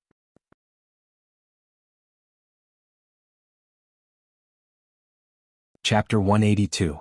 That night, he returned to the manor and learned that Yang Wanli and the others had come. Fan Xian did not think much of it. In any case, he had already said what he wanted to say in the inn. As long as they were good officials, loved the people and rose higher and higher official positions, it would be fine. Although Fan Xian was not a great hero who worked for the country and the people, he would be happy if a few of his students came up. As for the dirty things he might arrange for them to do in the future, he would think about it in the future. When he was about to leave, he couldn't help but hold hands with Ruoruo and look at her sister. He was speechless and choked. He carefully warned Xijia about the problem of earning money, bowed to his father, and saluted Lady Lu. Only then did he return to his bedroom. He was about to take off his clothes and go to bed to comfort his poor little wife when he found his brother-in-law, the silly De Bao, was in the room. Fan Xian smiled slightly and said a few words to De Bao. Lin Wanner watched from the side and felt it was strange. The relationship between her husband and her brother was truly strange. She didn't know how the two of them had so much to talk about, and she didn't know why Fan Xian was so patient. After a long time, Fan Xian and De Bao giggled and placed their right hands on each other's shoulders.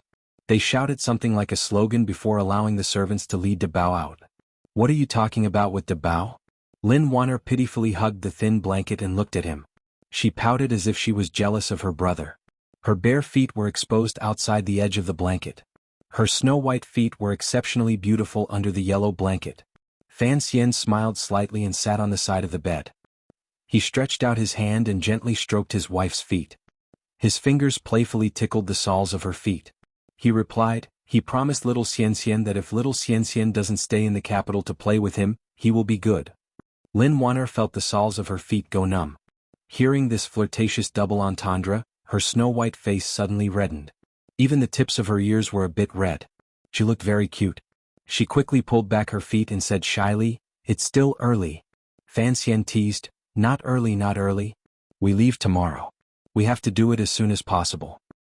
"Right, did father have you go during the day?" Lin Wanner bumped into her husband, who was gentle and refined in front of others, but shameless and lewd in private. She really didn't know what to do, so she could only play a diversion. But she had played this trick too many times, and Fan Xian had long become immune to it. "Father-in-law scolded me. First, he scolded me about the exam, and then he scolded me about the mission to Northern Qi. I refused to listen to my father and his arrangements. In fact, when he entered the Prime Minister's manor that day, Fan Xian could clearly see his father-in-law's concern, but he didn't know where the old Prime Minister's concern came from. As he replied, his hands dishonestly moved up his wife's bare feet. In a moment he went through the quilt, pulled out his 5 fingers and grabbed her soft feet. Wanner let out a cry of surprise. As the husband and wife talked at night, they couldn't help but recall the situation in the Temple of Qin. Just as the sweetness was like a date, Fan Xian's heart thumped. He thought of Ku He, the great grandmaster of Northern Qi. He thought of the illusory temple. For some reason his heart gradually grew heavy. Feeling his strangeness, Lin Wanner propped herself up and lazily rested her head on his chest. She smiled and said, "You are leaving tomorrow. What are you thinking about? Feeling his wife's hair slide across his bare chest, he felt a slight itch. Fan Xian smiled and chased all those useless things out of his mind. His shifty eyes rolled around. His gaze passed through his wife's black hair and the color of the night and landed greedily on Wanner's mostly exposed chest. Wanner looked into his eyes and felt that her husband's clear eyes seemed to speak. His gentle gaze was purer than most girls. One moment it seemed to say that he was thinking of her, and the next moment it seemed to say that he couldn't bear to leave, and the next moment it seemed to say that he would come back soon. Wait, why did it seem like he was saying something very vulgar? She followed Fan Xian's gaze and found that her undergarments had long since slipped down to her waist. Her upper body was completely bare. She was extremely embarrassed, and with a soft cry she quickly burrowed into the thin quilt. There was nothing else to look at. Fan Xian was angry at Wang Dong. He pretended to be angry and said, "You are an old married couple. Why are you still hiding?" Half of Lin Wanner's face peeked out from the thin quilt. She looked at her husband timidly, but there was a bashful smile in her watery eyes. Her covered lips whispered something. Fan Xian didn't understand. Lin Wanner's bare, white feet kicked lightly on the bed. She poked her face out of the thin blanket again, revealing her soft, tender lips. A lock of black hair fell on the side of her lips. She said shyly, "Didn't you say in the past, to maintain that sense of mystery?" Fan Xian had long since been stunned by this sexy scene. How could he still maintain a sense of mystery at this time? Only a ghost would have a sense of mystery. He lifted the blanket, pulled his wife's soft body into his arms, and went with her to Mount Wu to view the scenery. After a long time, when the wind and rain had stopped and everyone was tired, Lin Wanner opened her lake-like eyes and said sleepily, "We have to come back soon." Fan Xian half closed his eyes. There was a trace of a satisfied smile at the corners of his lips. His fingers tangled with his wife's hair. In a quiet voice he said, "Don't worry, my luck in this life has been off the charts. Everything has been smooth sailing and nothing has happened." The next day, outside the Overwatch Council prison, the head of the prison that Fan Xian had seen once before, one of the former heads of the Overwatch Council, stood expressionlessly outside the iron gate. Fan Xian narrowed his eyes and looked at the former head of the 7th Bureau. He was shocked to find that there was a trace of unease in his eyes. The surroundings had long been filled with Overwatch Council spies and swordsmen of the 6th Bureau. A few carriages were parked outside the gate. Fan Xian stood about 10 steps away from the carriages. He found that all of his colleagues in the Overwatch Council seemed unreasonably nervous. These carriages were all specially made. The walls of the carriages were lined with iron plates. Perhaps the horses were tired or nervous, but they kept snorting. In such a tense atmosphere, Fan Xian couldn't help but frown. He thought of the rumors about the important figure who was about to be transferred out of prison. Xiao En, the head of Northern Wei spies. Back in the day he had countless riders under his command. He swept across the world, planting spies in every country. He was an expert at manipulating people's minds, and was skilled at using poison. He had toppled the royal families of many small countries, and the number of people who had died at his hands, directly or indirectly, was enough to form a mountain of bones. Most frightening of all was that this once illustrious head of spies had an extremely brilliant mind and methods. Who knew how many times he had evaded assassination attempts from enemy countries? Back in the day, the king of Wei most relied on civil official Zhuang Mohan, and the military official he most relied on was Zhan Qingfeng. But the true pillar of the country was Xiao En, who had always been hidden in the shadows. At that time, the world was in chaos, and it was thanks to Xiao En's ruthlessness that he had eliminated some of the countries surrounding the kingdom of Qing. Not only did he bring Northern Wei territory, he also indirectly helped the kingdom of Qing stabilize its situation. But as the kingdom of Qing gradually rose, Xiao En's dark hand naturally reached south. In those years, the bureaucracy of the capital was in chaos. Before and after the death of the founding emperor, the two princes were at loggerheads, like fire and water. Behind this, of course, was Xiao En's instigation. Northern Wei's tens of thousands of riders had long been waiting for the two princes to fight for the throne. Then they would march south and swallow the kingdom of Qing into the kingdom of Wei. Coincidentally, at this moment, no one knew that a woman called Yi Qingmei had brought a blind young servant into the capital of the kingdom of Qing. The servant carried a black chest on his back. Thus the two princes died mysteriously. Now that His Majesty's father, the previously peaceful Prince Cheng, had ascended to the throne, the kingdom of Qing did not suffer any real losses. The capital gradually settled down, and Northern Wei lost its best opportunity to invade. It was at this time that a man called Qin Pingping gradually appeared on the stage of history. Qin Pingping had originally been a servant in King Cheng's manor, but for some reason he had gained the trust of King Cheng's crown prince, and had followed him his entire life. And when the Overwatch Council, a strange and unconventional organization, was established, Qin Pingping became the head of the council, and remained so until today. At first, people did not know what the Overwatch Council did, nor did they know that the shadow of the mistress of the Yi family was still behind the council. They only knew that Qin Pingping's ruthlessness was gradually revealed, and that his talent for manipulating the Dark Knight was also gradually revealed. The two most terrifying secret organizations in the world were subordinate to the two most powerful countries. As the situation between Northern Wei and the Kingdom of Qin grew more and more tense, they began to secretly attack each other. One year, the Kingdom of Qin finally took the risk of carrying out its first northern expedition.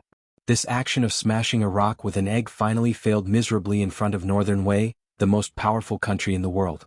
In front of Zhang Qingfeng's cavalry and Xiaowen's heavy spy network, the crown prince, who was now the emperor, was repeatedly defeated, and finally almost died in the mountains and rivers of the north.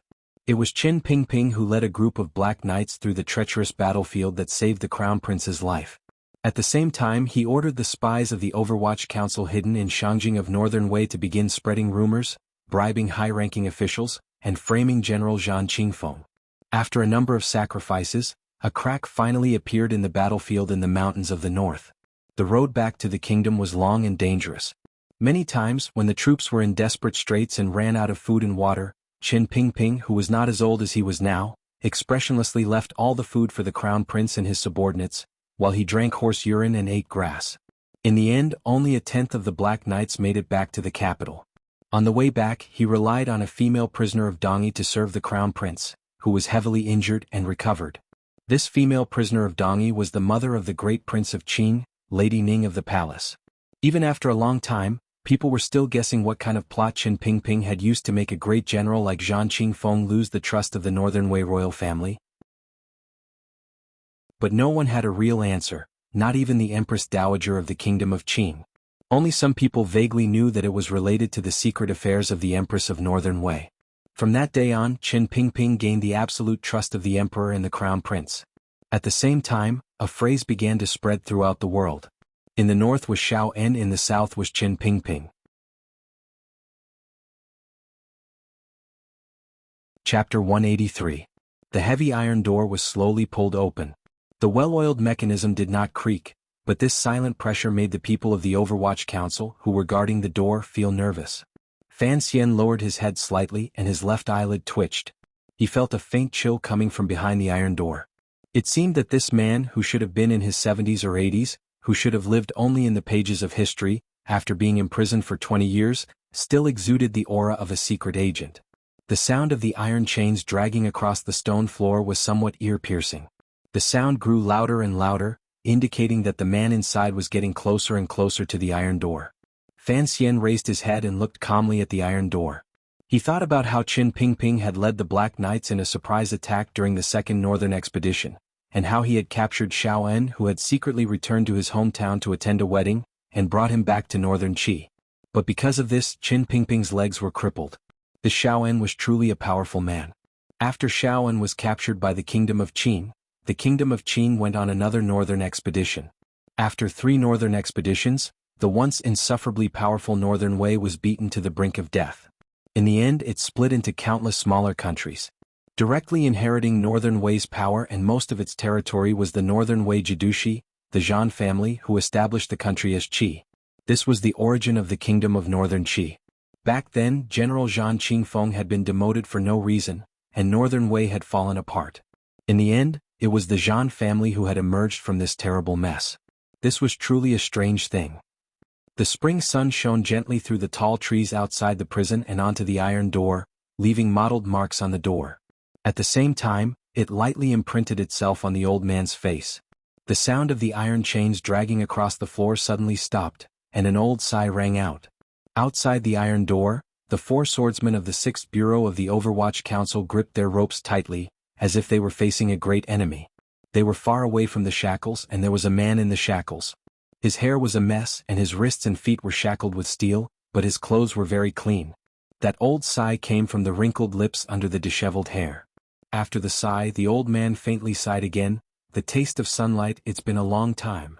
This was of course Xiao En, who had been locked up by the kingdom of Qing for 20 years. Seeing him walk out of the celestial prison, the guards of the Overwatch Council grew nervous.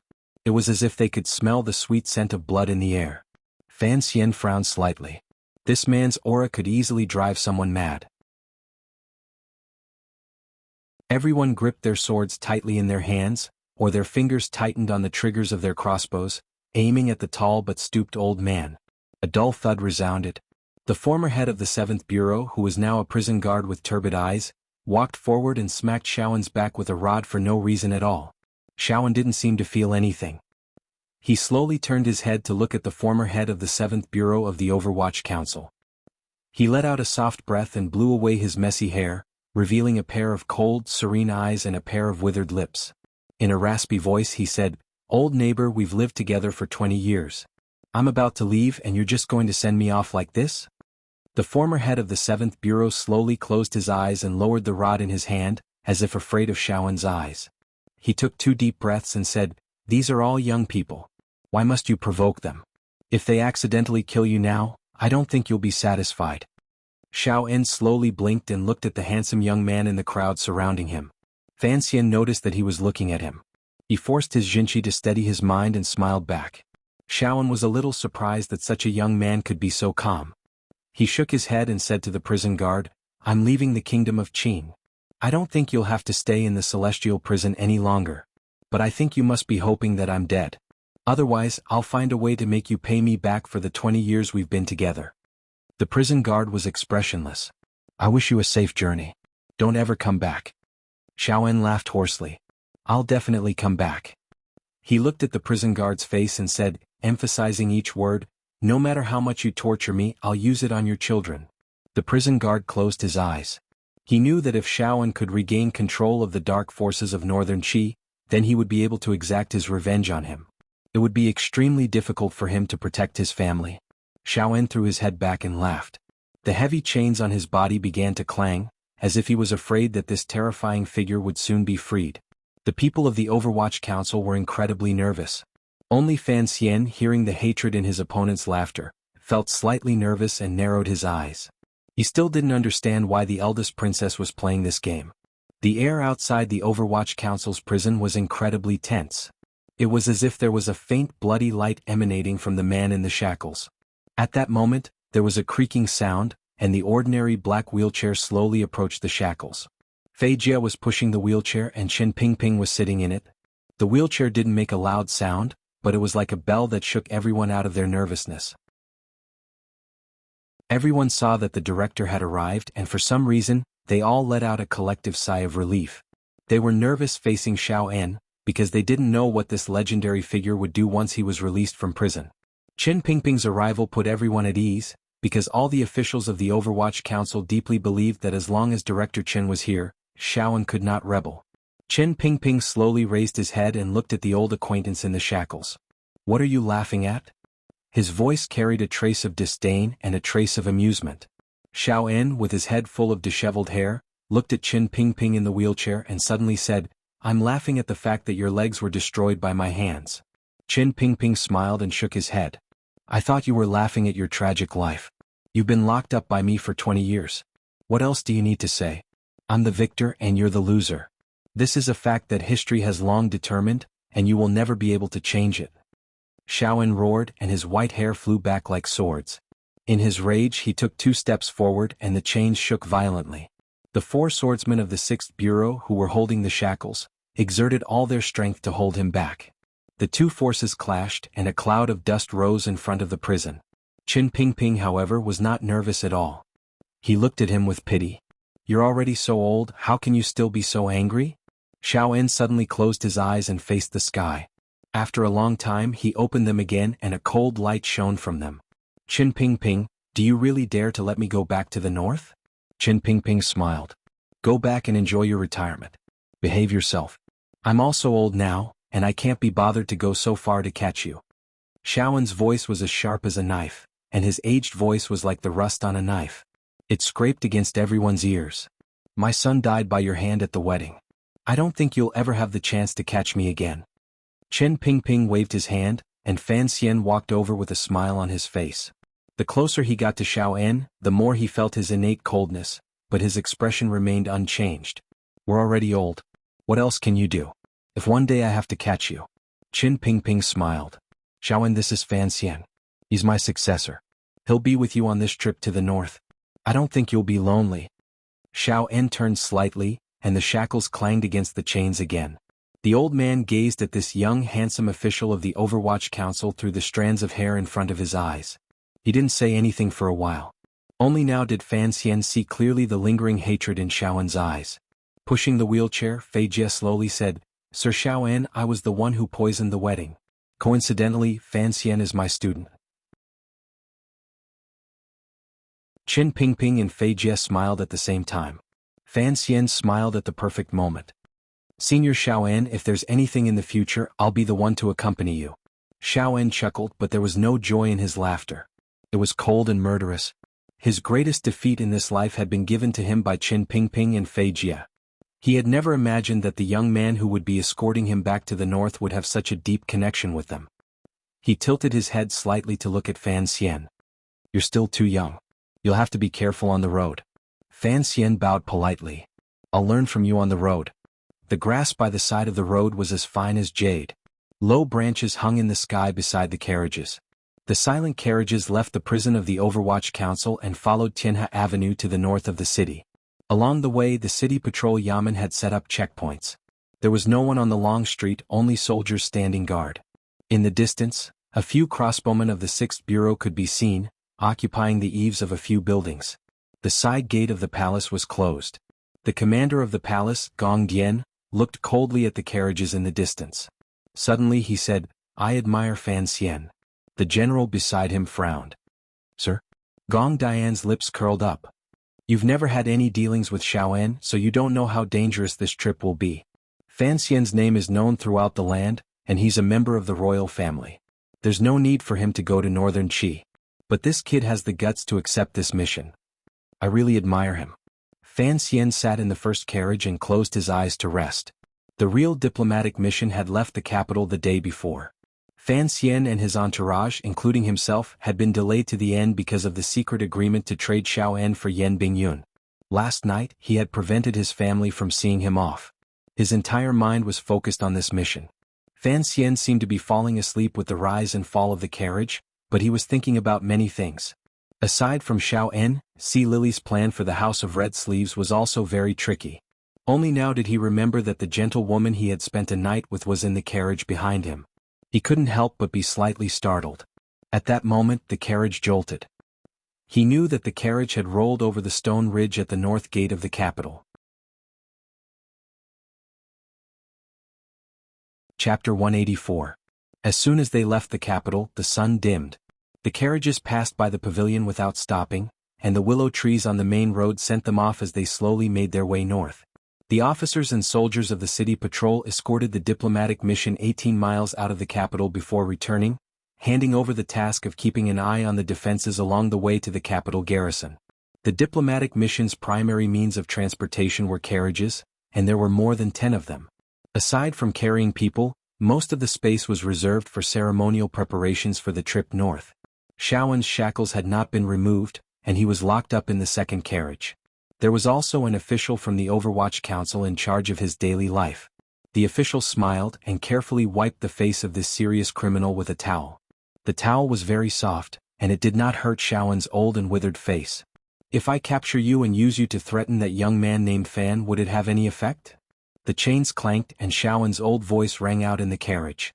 But his words revealed a sense of carelessness, as if he had already guessed the answer. The official in charge of his daily life smiled warmly and said sincerely, Mr. Xiao, since it is my turn to serve you, naturally I am prepared to be restrained by you.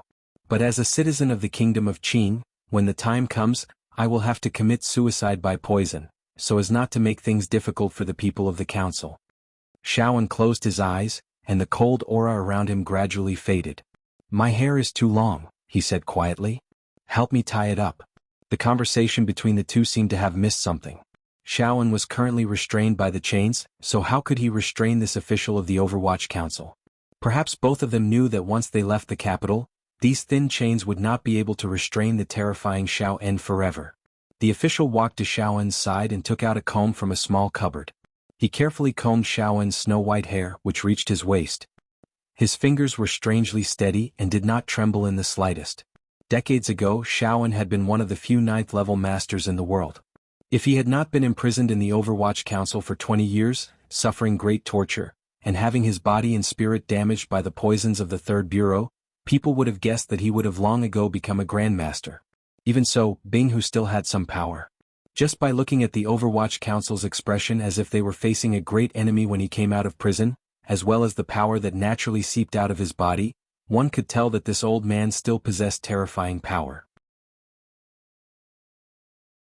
If Xiao En were to suddenly launch an attack at this moment, this middle-aged official probably wouldn't even have the slightest room to resist. However, he still maintained a steady smile, his expression calm and composed. Xiao En glanced at him appreciatively.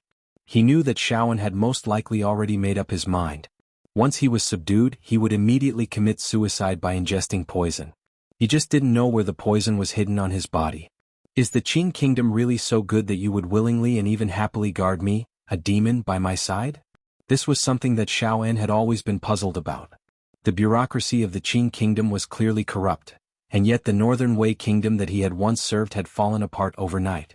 Although part of this was because he and Zhan Qingfeng had been captured and lost their power, the Qing kingdom's military strength was still so tyrannical that it was somewhat illogical. The middle-aged official respectfully said, "If I die, the council will take care of my family's future. When my child turns 12, he can receive honors, and I believe that Sir Fan Jr. will help me take care of him. Sir Fan Jr. is very rich. My life can be exchanged for so many things. It is truly worth it." Xiao En flexed his wrists and the sound of chains rang out again. He was a little annoyed. Still the same old tricks. "What is your name?" The middle-aged official laughed and replied, "My name is Wang Qinian." Xiao En's carriage was the second in line. Fan Xian lifted the curtain of the driver's side and squinted at the carriage. He waved his hand to call over a tiger guard and quietly asked, "How are the people next to the carriage?" What were the tiger guards? This was back to the second conversation between Count Sinan and Director Chen Pingping outside the palace. In short, Minister Fan could not help but allocate a small portion of his secret power to the diplomatic mission just as his son was about to leave the country. These tiger guards were all extremely powerful. Although they could not compare to the 6th Bureau of the Overwatch Council in terms of killing, and could not compare to the 5th Bureau in terms of collective fighting power, these tiger guards were all carefully selected individuals. There was no need to doubt their loyalty to their master, and there was an indescribable fierceness about them. Of course, Fan Xian could vaguely guess that these tiger guards were actually controlled by his father on behalf of the emperor. Perhaps they also served to keep the Overwatch Council in check. But the power that kept the Overwatch Council in check was clearly not limited to the tiger guards. For Count Sinan to send these 7 tiger guards to accompany his son north, he must have received permission from the palace. Beside the first carriage was the leader of the tiger guards, surnamed Gauda. He respectfully replied, "Rest assured, young master. Although there are no people from the 6th Bureau, we can guarantee our safety." Because these tiger guards were nominally Minister Fan's private armed forces, he addressed Fan Xian as young master rather than sir. But Fan Xian still felt it was a little strange and he smiled. The soldiers of the Jingdo garrison surrounded and protected this strange diplomatic mission as they slowly advanced north. The armored soldiers were a little silent. After all, this was an idle mission. But the generals who knew the inside story were a little uncomfortable. Their silence represented a kind of humiliation. For more than a decade, the reigning emperor had led the armies of the Kingdom of Qing on expeditions to the east and to the west. They had never suffered a single defeat, and the Kingdom of Qing's army had long since become accustomed to victory. Last year, in what was defined as an impulsive border war, the Kingdom of Qing was still the victor. But no one could have imagined that the victorious Kingdom of Qing would be forced to make such a huge concession because of some very despicable matter, sending Xiao En back north with both hands. The rumors that Fan Xian had spread throughout the capital had long since spread to every corner of the world. So these generals also knew of the sinister role that the eldest princess had played in this matter. The military's dissatisfaction with the royal family seemed to be concentrated on that beautiful and crazy royal woman. This was something that Fan Xian still had no way of figuring out. Although the eldest princess was crazy, she was not stupid. What benefit did she gain from selling Mr. Yen, the head of Qing's northern spies, to northern Qi? If it was just to have Zhuang Mohan come to the capital to humiliate him, Fan Xian certainly did not believe that he had such an important position.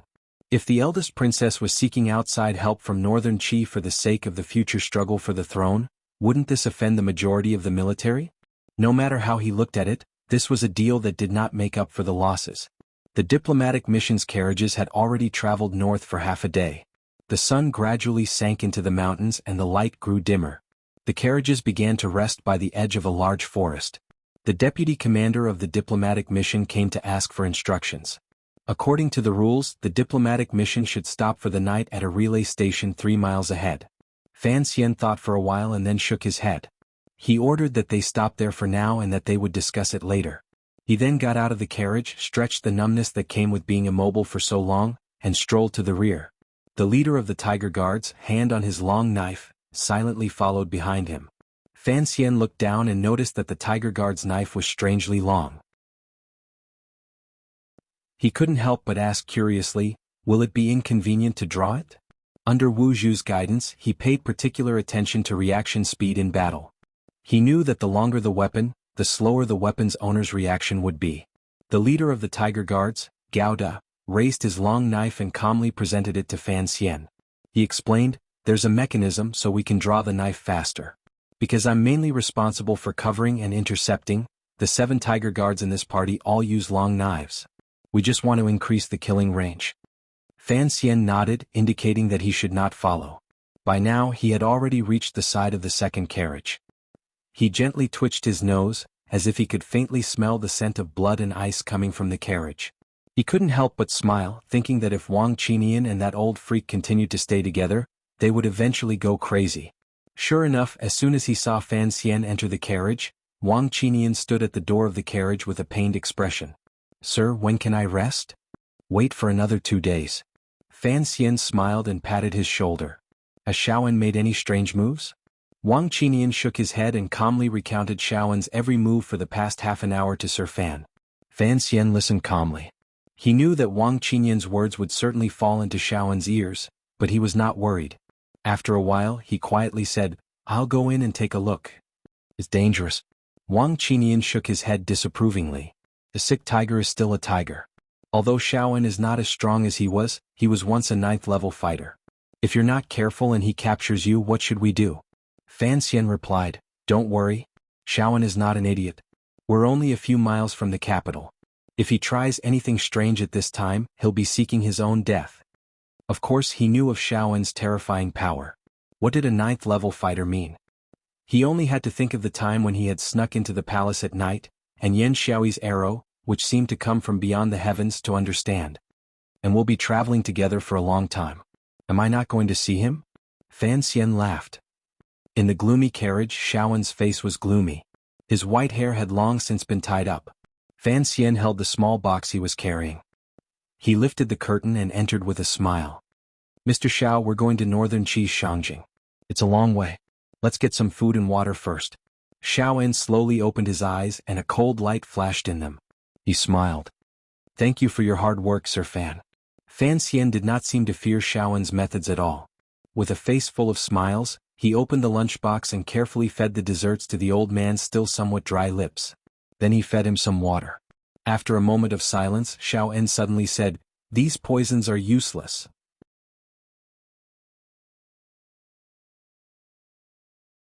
Chapter 185. Naturally, the pastries contained Fan Xian's meticulous concoctions. They were essential for every household, and on this trip to the north, he could not afford to miss out on some good poison. Given Xiaoan's status, he would not resort to trickery. Seeing that Xiaoan had seen through him, Fan Xian smiled bitterly. I believe that this powder has no smell at all. How did Mr. Xiaoan detect it? Xiaoan looked at him, then slowly closed his eyes. You are Fei Jie's student. No matter how you try to come up with your own ideas, you cannot escape Fei Jie's domain. In your prison, I ate Fei Jie's poisons for more than 10 years. He and Qin Pingping could not bear to kill me, so they could only use these poisons to damage my meridians. If it were you, eating pastry from a stall for more than 10 years and suddenly one day the old master of the stall takes in a new disciple and makes another pastry, although it is made to taste like scallion oil, I think you would still be able to taste that it is from that stall. Deep in Fan Xian's heart he sighed and said, "It's probably because the amount of flour and water at each stall is different." "Yes." Xiao En smiled, but his smile was chilling. "It is the same with poisons. For an old man like me, the taste of poisons is no longer about the taste but the texture." Fan Xian opened his mouth wanting to say something. In the end he just smiled and sighed. What kind of realm is this? This is the realm of eating poisons as if they were rice. Since Xiaoan could taste the poison in the pastries and still ate them calmly, the poison must have had no effect. Fan Xian continued with a smile. There are 3 great masters of poisons in the world. My teacher is one and the other is dead. I almost forgot that Mr. Xiaoan was one of the 3. You have overestimated yourself. Xiao En flexed his wrists, and the chains clanked as Fan Xian delivered fresh water into his hands. After finishing the bowl of water, Xiao En suddenly closed his eyes and smiled. What if I have to go to the toilet? There is a toilet in the carriage. The sun is good outside. The sun has already set. It is good to see the night sky of the kingdom of Qing. The night is cold and the dew is heavy. Sir, you are old. You should stay in the carriage and rest. Of the 2, one old and one young, one closed his eyes and spoke softly, while the other responded with a smile. Xiao En opened his eyes and said calmly, I've been in prison for many years, and I've only seen a sliver of sunlight at the gate. Master Fan, would you allow me to go out and have a look? Fan Xian shook his head firmly, but a smile still hung on his face. It's very dangerous. I'm not dangerous. Shan said gently, since you have already reached an agreement with the North, anyone with the slightest bit of intelligence would know that following the diplomatic mission safely is the wisest choice for me. Fan Xian replied calmly, Mr. Xiao, before leaving the capital, the security of the diplomatic mission is the responsibility of the capital garrison. I think you should be able to guess why the kingdom of Qing is willing to return you to northern Qi. This is a very humiliating matter, so I am very worried that if you really do get off the carriage with your hands and feet shackled, many arrows might suddenly fly from afar and turn you into a porcupine. Xiao En knew that the words of this young man from the enemy kingdom were not false. He smiled and said, Don't you want to kill me? If I return to the north within 3 years, I will certainly cause unbearable damage to your kingdom. Fan Xian shook his head. His handsome face was filled with confidence. I am not of the older generation, so I only have the respect of legends. I never thought that even if you returned to the north, you would still be able to summon wind and rain as you did in the past. Of course, if I could kill you, that would be the simplest way to deal with it. But in comparison, I value the safety of the bargaining chip I exchanged with you more. So rest assured, I will ensure your life all the way to the capital of northern Qi and hand you over to your friends. Xiao En was silent. Fan Xian smiled and said, Up until now, I am still unable to accurately determine how much power you currently have, so I will be very careful along the way. As for the outside of your carriage, I will maintain sufficient power at all times to ensure that when you want to come out of the carriage to get some fresh air, we will be able to immediately respond accordingly. Xiao En laughed but still did not say anything. Since his attempt to secretly poison Xiao En had been seen through, and it was clearly ineffective, then he could only resort to the barbaric method on the surface. Fan Xian let out a soft breath, then stood up. He stretched out his foot and stepped on the iron chains that bound Xiao En's hands. Strangely, he tied a piece of black cloth around Xiao En's elbow, then gently but rudely patted the back of the old man's hand. Then he took out a flat iron box from his bosom. Opening it, he took out a long, thin and incredibly sharp needle. The thin needle tube was skillfully made hollow, and there was a bulge at the back of the long needle. It was unknown what material it was made of, but presumably it was a medicine storage device. Xiao En's eyes were bloodshot, and he stared coldly into Fan Xian's eyes. Fan Xian approached with the needle in hand without a trace of panic. Suddenly, a very strange feeling arose in the carriage. Fan Xian's nose suddenly tasted something sweet, and the air was filled with the scent of blood, faintly red. This smell came from Xiao En's faintly angry body. Outside the carriage, the Tiger Guards and officials of the Overwatch Council immediately sensed the abnormality in the carriage. They silently rushed over, weapons in their hands. Wang Qinian, who was guarding the carriage, looked back and frowned slightly. He then waved his hand at the people beside the carriage, who looked as if they were facing a great enemy, indicating that there was no problem. In the carriage, Fan Xian slowly removed the thin needle from the back of Xiao En's hand. He took out a silk handkerchief and carefully wiped the tip of the needle, then raised his head and smiled. Thank you, Mr. Xiao, for your cooperation. He did not know what acupoint the needle had pierced, nor did he know what medicine had been poured into the needle. Xiaoen's frightening aura had weakened considerably, and even his face seemed a little haggard. I respect you but respect the elderly. Fan Xian walked out of the carriage. But you must remember, you are no longer the head spy of Northern Wei, nor are you a world-shaking villain. You are only my prisoner. If you try to escape, I have many ways to kill you. Sir, there is no need to be so careful. Wang Qinian accompanied him to sit under a tree by the road. He looked at Fan Xian's slightly tired face. If Xiaoen wants to regain his freedom, he should cooperate with us and enter the borders of Northern Qi. Fan Xian shook his head. You don't understand. For someone like Xiaoen, even if he had been imprisoned for 10 or 20 years, so what? Look at his eyes. What is there other than hatred? There is also the frightening insight and the burning ambition. If he only wants freedom, then he will cooperate with us. But if he wants more, then he will certainly find a way to escape. The Overwatch Council's prison keeps a close eye on him, so he doesn't have a sliver of a chance. However, on this long road to the north he has too many opportunities. Thus, I have to think of all ways to weaken his fighting ability and desire to fight while ensuring his survival. Why would he want to escape? Because the regime in the north is not the Northern Wei that he has served for many years, and was even imprisoned for. It is Northern Qi. Fan Xian smiled. Although the royal family of Northern Qi is the Zhan family, and Marshal Zhan Qingfeng was on good terms with Xiaoen, the dynasty has changed. Xiaoen has been imprisoned for so many years, and I don't know how the royal family of the north will treat him. If the royal family of Northern Qi feels that he still has value, then naturally they will treat him as an honored guest. But if there is no such benefit, think about it. If the royal family of Northern Qi goes crazy, will they allow a terrifying spy leader like Xiaoen to establish a foothold in Shangjing again? Then why is Northern Qi willing to trade Master Yan for Xiaoen? Because of two people. Fan Xian didn't go into detail. One is Zhuang Mohan and the other. I guess it should be that famous northern general called Shang Shanhu. Sir, do you think that Xiaoen risked his life to escape because he doesn't trust the royal family of Northern Qi? Fan Xian thought of what Wu Zhu had said to him and sighed faintly. People in our line of work don't trust anyone. As for Xiaoen, he must have other plans, but I can't guess what they are. All I know is that he must reach Shangjing alive. It's that simple. Where will Xiaoen make his move? Before leaving the country. If he enters Northern Qi, then even if he escapes, it will still be Northern Qi's responsibility, Fan Xian said lightly. Since Xiaoen wants Northern Qi to recognize his position, he can't mess up this agreement, said Fan Xian lightly. He suddenly stood up and yelled, Today we won't go to the relay station. We'll set up camp in the wilderness. His subordinates responded in unison, and went to organize the arrangements for setting up camp. Wang Qinian looked at Fan Xian with some doubt. Fan Xian shook his head. It's a bit of training and getting used to it. After leaving Cangzhou, there won't be any relay stations in the north that can be used. Taking advantage of the fact that we're not far from the capital, let your subordinates get used to the atmosphere as quickly as possible. Fighting in the wilderness is not playing house. Wang Qinian saw that Fan Xian was still worried, and very tactfully began to play the role of a sidekick. Fan Xian lightly clapped his hands, smiled and waved for him to leave.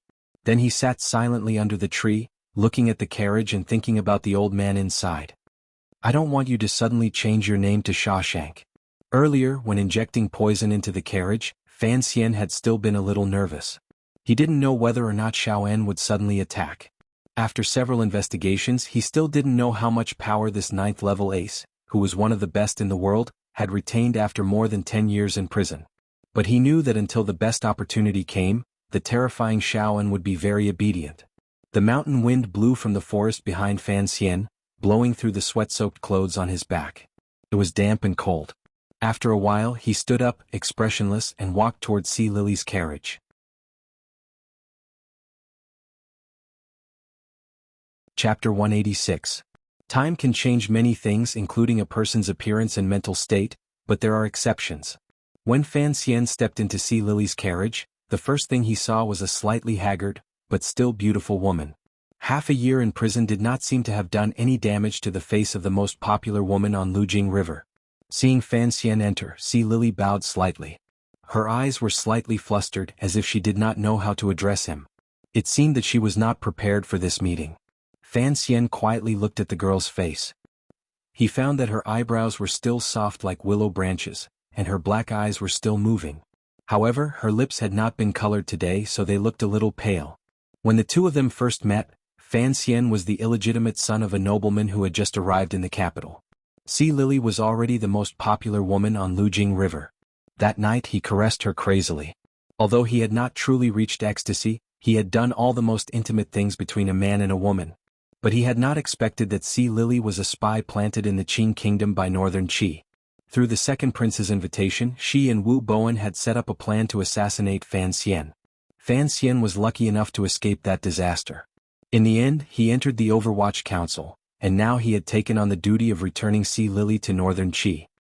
He quietly looked at the eyes, nose, and lips of the woman in front of him. For some reason, he thought of the physical contact he had with her that night on the pleasure boat. Although his heart did not waver, there was still an indescribable feeling. After all, aside from the servant girls in Danzhou, she was the woman he had been closest to before marriage.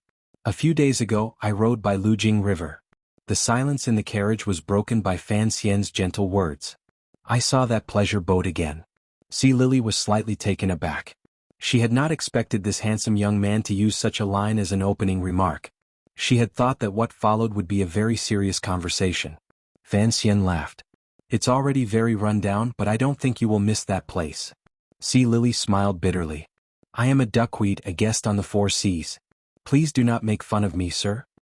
I don't like the word me. Fan Xian looked at her watery eyes and smiled slightly. The affairs of the world are wondrous. When you wanted to kill me, it was because you had a mission. Although I won't forgive you, I won't hold any prejudice against you because of it. At the time in the Overwatch Council prison, I told you that as long as you gave up the mastermind, I would think of a way to let you live. However, I want to tell you clearly that I did not do anything to allow you to return to Northern Qi, so you don't need to thank me. Sea Lily raised her head in surprise. Her lips parted slightly as if she wanted to say something. She couldn't understand this young man, who was sometimes pure and amiable, and sometimes cold and terrifying. Why did he say such things? From the day you left the prison, we've been colleagues. Fan Xian sat next to her and relaxed against the carriage. His nose picked up a faint fragrance, knowing that it was the girl's body fragrance. He enjoyed it a little and said, I don't know about the agreement between you and Qin Pingping, but since he believes you can be trusted, I will trust you. I hope you can trust me too, and that we can carry out the House of Red Sleeves plan. Sea Lily's hands clutched her lake green sleeves. She gently bit her lower lip, not knowing what to say. Give me a massage. I have to be on edge every day, not knowing when that old monster in the carriage will go berserk. It's a little stressful. Fan Xian wasn't lying. He really did look tired. Sea Lily made a sound of agreement and turned her body to the side. She knelt on the soft cushion of the seat and carefully placed her soft, warm hands on Fan Xian's head. She slowly rubbed it. Fan Xian closed his eyes and enjoyed the comfortable feeling in his head. He enjoyed the slow touch of Sea Lily's fingers and subconsciously sighed. What is it? Do you think it's too heavy? He didn't know what method Qin Pingping had used, but Sea Lily was no longer as desperate and determined as she had been in prison. Instead, she had returned to the way she had been on the pleasure boat, gentle and charming. Her soft voice slid across Fan Xian's heart. Fan Xian said gently, I was just thinking about how I tortured you. I was afraid I would break your beautiful little hands. Sea Lily's fingers, which had been rubbing Fan Xian's temples, paused. After a while, she said quietly, it's not that easy to break someone's hands. Don't hold a grudge. That won't be good for our cooperation in Shangjing, Fan Xian said quietly. He didn't open his eyes. You wanted to kill me and I only tortured you. No matter how you look at it, you owe me. Sea Lily bit her lower lip again. Her pearly white teeth pressed against her lips, creating a soul-stealing charm. A soft light flickered in her eyes. I owe you. You can take it back at any time. How? Like the first night? Fan Xian opened his eyes, full of mockery. Sea Lily stubbornly opened her eyes to meet his. After a long silence, she looked at this handsome young official. For some reason, she thought of the shameful incident that night on the pleasure boat. Her body felt soft and weak. She slowly leaned over, half leaning on Fan Xian's shoulder. Her fingers kept massaging him and she said quietly, all women in this world have a hard life. I don't know how you intend to take it. That night on the pleasure boat, Fan Xian had used an aphrodisiac, so Sea Lily's reaction had been extremely strong, and she had remembered it to this day. Later, in the prison, Fan Xian had mercilessly tortured her. Aside from her hatred, she also had a very strange feeling. Fan Xian felt a springy softness on his right shoulder. Without thinking, he knew it was Sea Lily's soft chest. He thought she was trying to seduce him, so he took a deep breath to calm his mind. Unexpectedly, he inhaled the faint fragrance of a young woman. His heart stirred. He turned his head and smiled. Where did that Sea Ling go? He's still locked up in the capital. Sea Lily's face showed no expression. It seemed that Sea Ling wasn't her real family. Fan Xian became more and more curious. What method had Qin Pingping used to make Sea Lily listen to the Overwatch Council? He thought for a moment, then frowned. You're not a pitiful person. At least, the young emperor of Northern Qi still remembers you. Sea Lily furrowed her brows and sighed. How long will it last if you use your looks to influence others? That's what I'm confused about. Fan Xian smiled. I don't know if you can tell me in detail about your past with the emperor of Northern Qi, so that when we get to Shangjing, we can make arrangements for you to enter the palace. The so-called Red Sleeve Plan in Fan Xian's eyes was just another version of Shi Shi's entry into Wu. From the contents of this secret agreement, it could be seen that the emperor of Northern Qi had some affection for Sea Lily. Otherwise, he wouldn't have deliberately emphasized her return. But Sea Lily's background was a bit low. Even if Northern Qi respected her for her service to the country, it was only respect. Compared to the kingdom of Qin, Northern Qi paid more attention to one's birth and bloodline. They couldn't allow a woman who had once been a prostitute to enter the palace. Sea Lily didn't seem to want to talk about the past. She only lowered her head and said quietly, Master Fan, don't worry. Once I get to Shangjing, the Emperor of Northern Qi will worry about what happens next. The carriage once again fell silent. Fan Xian sat beside the woman, smelling her faint fragrance. For some reason he regretted leaving her fingers earlier. After sitting quietly for a while, he slowly opened his mouth and said, Then rest well, Mississippi. Unexpectedly, Sea Lily spoke at the same time. Master, do you want a massage? That's fine, Fan Xian replied quickly. All right. There was a trace of disappointment in Sea Lily's reply. It wasn't until this strange question and answer session was over that the atmosphere in the carriage became a bit strange. It was as if they had all vaguely sensed something. A wave of ambiguity began to brew, and the air gradually grew warmer. Sea Lily bit her lower lip again and knelt on the chair. She pressed down on Fan Xian's shoulders with both hands, secretly applying pressure. She thought to herself that she just didn't want to stay alone in the carriage, so she was willing to serve her enemy. Fan Xian smiled, feeling the soft body of the woman behind him. He thought to himself, not only does this woman not hold a grudge, but she's purposely trying to please me. What? Could it be that she likes me? As soon as he made this guess, Fan Xian hurriedly slapped himself in the face. He warned himself that although he was Pan-in, he wasn't someone who emitted the scent of an aphrodisiac. Why did he want to stay in Sea Lily's carriage? Fan Xian frowned, trying to find an answer to convince himself. Perhaps there was some unease in his heart about going to Northern Qi, or perhaps it was because Shaoan was too ugly, or perhaps he was nothing at all. He was a normal man, and Sea Lily was a beautiful woman whose naked body he had once touched. Wanting to stay with her was a very normal thing. Fan Xian didn't linger long in the land of tenderness. He considered himself a lustful man, but he was also a man of unswerving determination. He wouldn't be unable to extricate himself from the tenderness. He just let Sea Lily massage his body to get rid of some of his tiredness, and then he stepped out of the carriage. Wang Qinian went to greet him and accompanied him to the back of the envoy's carriage. He said quietly, Master, be careful of the eyes and ears around you.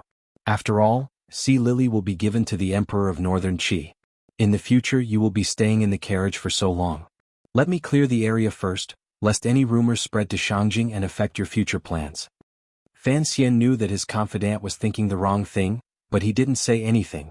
He just gently rubbed his temples.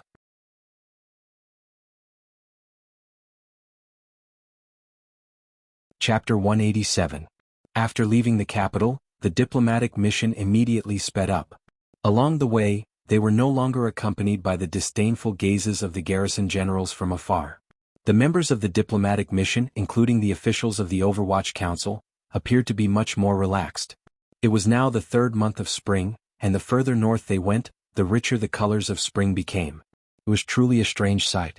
Along the way there were local officials who received them. They all knew that this diplomatic mission was headed to Northern Qi, and naturally, none of the officials dared to slight them. Furthermore, the leader of this diplomatic mission was the famous Sir Fan Jr., so the local officials were especially attentive in receiving them. Although they did not dare to delay the diplomatic mission schedule, every time they arrived there was always a feast. Beautiful women came to keep them company, and at the banquet, there was no stopping flattery for Fan Xian. Only now did Fan Xian realize how famous he was in the kingdom of Qing. He couldn't help but feel a little smug, and at the beginning of the banquets he refused no one. But after going so many times he couldn't help but grow tired. And every time he had to repeat his vow that he would no longer compose poetry. It was truly troublesome. Wang Qinian quite liked going because the dancers at the banquets wore light muslin, and it was very entertaining. Every time they went, the local officials would extravagantly arrange for the local popular girls to accompany them. Every night they would have hundreds of tricks up their sleeves. How could the sallow women in the capital compare? But this arrangement did not appeal to Fan Xian, because there was a girl in the diplomatic mission that even the Emperor of Northern Qi could not forget. See Lily, the most popular girl in the capital. As a result, Fan Xian gradually stopped attending banquets. He only chose to speak with some of his father's old acquaintances and high-ranking officials. Most of the time he stayed at the diplomatic mission's encampment. On the one hand he watched over Shaoan, and on the other he could spend more time in See Lily's carriage. Counting on his fingers, it had been more than half a month since they left the capital. During this time, Fan Xian spent most of his time in See Lily's carriage. That's right. A group of men would get tired of listening to the crosstalk. How could it compare to chatting with a beautiful woman in a carriage? See Lily carefully peeled the orange, then carefully scraped away the white tendons before putting the orange into Fan Xian's mouth. In the diplomatic mission, Fan Xian was the most powerful, and the officials of the Overwatch Council followed his lead. The Tiger Guards were even more loyal. No matter what he did, no one dared to say anything. But as Fan Xian closed his eyes and slowly chewed on the orange, for some reason, he thought of his sister. When he was in the capital, Ruorwo often served him fruits like this. Then he thought of his wife, Wanner, who was still at home. His eyes opened slightly, and through a small crack in his eyelids, he peeked at See Lily, who was concentrating on processing the oranges. A sense of unease welled up in his heart. During the journey he and See Lily didn't do much. They just chatted, ate some fruit and passed the time. They didn't even mention their plans for Shangjing in the northern Qi kingdom. Of course, they occasionally rubbed their tired bodies, held hands, or hugged each other to look at the scenery outside the window. What are you thinking about? Seeing Fan Xian in a daze, See Lily smiled sweetly. These days together, all she saw was Fan Xian's gentle and delicate side. She had actually forgotten the horrible scene of him bullying the weak in the celestial prison. The girl seemed to like the feeling of sitting and chatting in the carriage. Deep in her heart, she secretly hoped that the journey would never end. I'm thinking, you've been taking good care of yourself these days. Your plumpness is gradually returning. Fan Xian teased. When we first left the capital, your body made my hands hurt. See Lily blushed slightly. Then don't touch me. Fan Xian smiled and took her hand. Holding her wrist, he pulled her into his arms. His palm slowly stroked her body. You don't like it? I've had a hard life. You bullied me, drugged me on the pleasure boat, tortured me in the celestial prison, and now I can't escape your evil clutches in this carriage. See Lily said this, but her whole body was in Fan Xian's arms.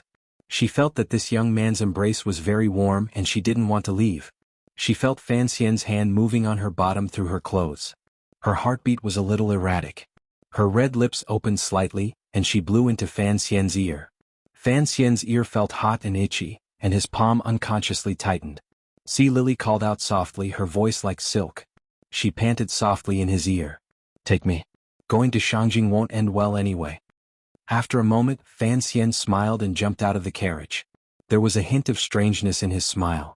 There was poison in See Lily's body, a slow-acting poison. Fan Xian had long found out that it had been planted by the Overwatch Council in advance. Fan Xian had seen this poison in the books teacher Fei had left behind, but he had never seen it in real life. This poison would slowly spread through a woman's body and then spread to a man through intercourse. As long as the Northern Qi Emperor and See Lily slept together, he could be infected with this poison. The symptoms were very similar to a common venereal disease. No wonder Qin Pingping was so serious. It turned out that the House of Red Sleeves was not a copy of Shishir entering Wu, but a plan to poison people. There was no cure for this poison, but it could effectively weaken a person's body and mind. Think about it, if the Northern Qi Emperor really loved Sea Lily, and spent every night with her, he would soon fall seriously ill. And given the current situation of the Northern Qi Emperor and the Emperor's factions confronting each other, if the young Emperor fell seriously ill, Northern Qi's court would once again descend into chaos. Fan Xian sighed. Sea Lily knew there was poison in her body, but she thought it was just a method the Overwatch Council used to control her. She didn't know it could be transmitted to the men she slept with. What made him uncomfortable was that Qin Pingping hadn't told him about this. If he hadn't felt something strange when he was intimate with Sea Lily, he wouldn't have discovered it. Of course, even if he had been infected with this poison, he could immediately be cured, but the feeling of being kept in the dark was still not good. The House of Red Sleeves? He smiled bitterly in his carriage. So it's the House of White Sleeves to summon the soul. He knew that compared to Qin Pingping, Fei Jie and even Xiao En in the carriage behind him, his methods were not vicious enough, and his heart was not cold enough. Sea Lily was just a pawn that could be discarded at any time. But he didn't know what Qin Pingping had promised her to make her willingly become a pawn covered by a black cloth. But what truly shocked Fan Xian was something else. This was the real reason why nothing had actually happened between Fan Xian and Sea Lily for more than 10 days. Sea Lily was still a virgin. The diplomatic mission had already arrived in the northern part of the Kingdom of Qin. Ahead of them was the last large city in the north of the Kingdom of Qin, Sangzhou. Looking at the city from a distance, Fan Xian narrowed his eyes slightly. He found that the color of the sky had darkened. The northern wind was strong and had scattered the spring air in all directions. Dark clouds covered the sky. It was truly an unpleasant weather. After the last provincial guard in charge of escorting them came to salute, they began to turn back. Only the diplomatic mission's own carriages were left. Although the carriages were very long in the wasteland outside Sangzhou, they still seemed small and pitiful. How long will it take to leave Sangzhou and reach the border? Fan Xian squinted and gazed at the northern sky. Wang Qinian respectfully replied, "This time we're going around the lake, so it's a bit further. It'll take at least 20 days. Fan Xian frowned. The real danger should be in these 20 days. He tilted his head slightly and looked at the carriage that had remained silent all this time. How is Xiaoen's current condition? Sir, you've been injecting him with a large dose of poison every day. I'm guessing he's been working hard to force the poison out, so he's been very quiet. Ever since he woke up a few days ago, he's become very quiet. It seems he's thinking about something. Be careful." Fan Xian sniffed. It seemed that the smell of blood in the carriage was getting stronger. "Yes, sir." Wang Qinian asked for instructions. "The provincial guard has already retreated. The Zhangzhou army is not at ease. Sir, you know what happened last time when Sea Lily was escorted back to the capital?" Fan Xian smiled. "Don't worry. Once we pass Zhangzhou, we'll be the most at ease in terms of escorting them. I'm only worried about the internal problems of the diplomatic mission." As soon as he finished speaking, a group of cavalry appeared on a low hill far away from the edge of the wasteland. There were about 500 of them and they were all wearing black armor. Under the dim sunlight, they emanated a cold, murderous aura. Wang Qinian smiled. "So the Black Knights are here. Then there's nothing to worry about." A gust of wind blew past, causing the gravel on the ground to roll. Wang Qinian and Fan Xian prepared to board the carriage and head toward Sangzhou. Fan Xian suddenly stopped and slowly turned his head. He found that Sea Lily had already stepped out of the carriage and was standing beside it, looking at him with a perplexed expression. "Get someone to give Miss C more clothes. The further north we go, the colder it gets. Spring comes so damn late." Fan Xian seemed to speak calmly, but his heart trembled. These days he had rarely seen Sea Lily's carriage. Wang Qinian looked at Fan Xian strangely, then waved his subordinates away. There were 3 handmaidens in the diplomatic mission. They were there to serve Sea Lily, the future wife of the Emperor of Northern Qi. But Fan Xian had been in Sea Lily's carriage for the past few days, so the 3 handmaidens could only follow behind the convoy. After a while, the handmaidens came to Sea Lily's side. They gave her a crimson cloak and advised her to return to the carriage to rest. Sea Lily allowed them to put the cloak on her, but she did not return to the carriage. She only looked at Fan Xian quietly as if trying to figure out something from his face. The Black Knights in the distance, the frail woman in the crimson cloak close by, and the pale white sun hanging in the sky, it was a beautiful picture, but one that made one's heart feel powerless. Chapter 188. After leaving Zhangzhou, the diplomatic mission, under the protection of the Black Knights, slowly but surely made their way north. Northern Qi was not to the north of the kingdom of Qin, but to the northeast. At the border of the two countries was a large number of powerless vassal states. On the easternmost coast was the largest city in the world, the most prosperous port, Dongyi. The route the diplomatic mission chose did not pass through the vassal states, because the more cities they passed through, the harder it would be to guard against them. Of course, the secret agreement between the two countries could not be carried out by Dongyi.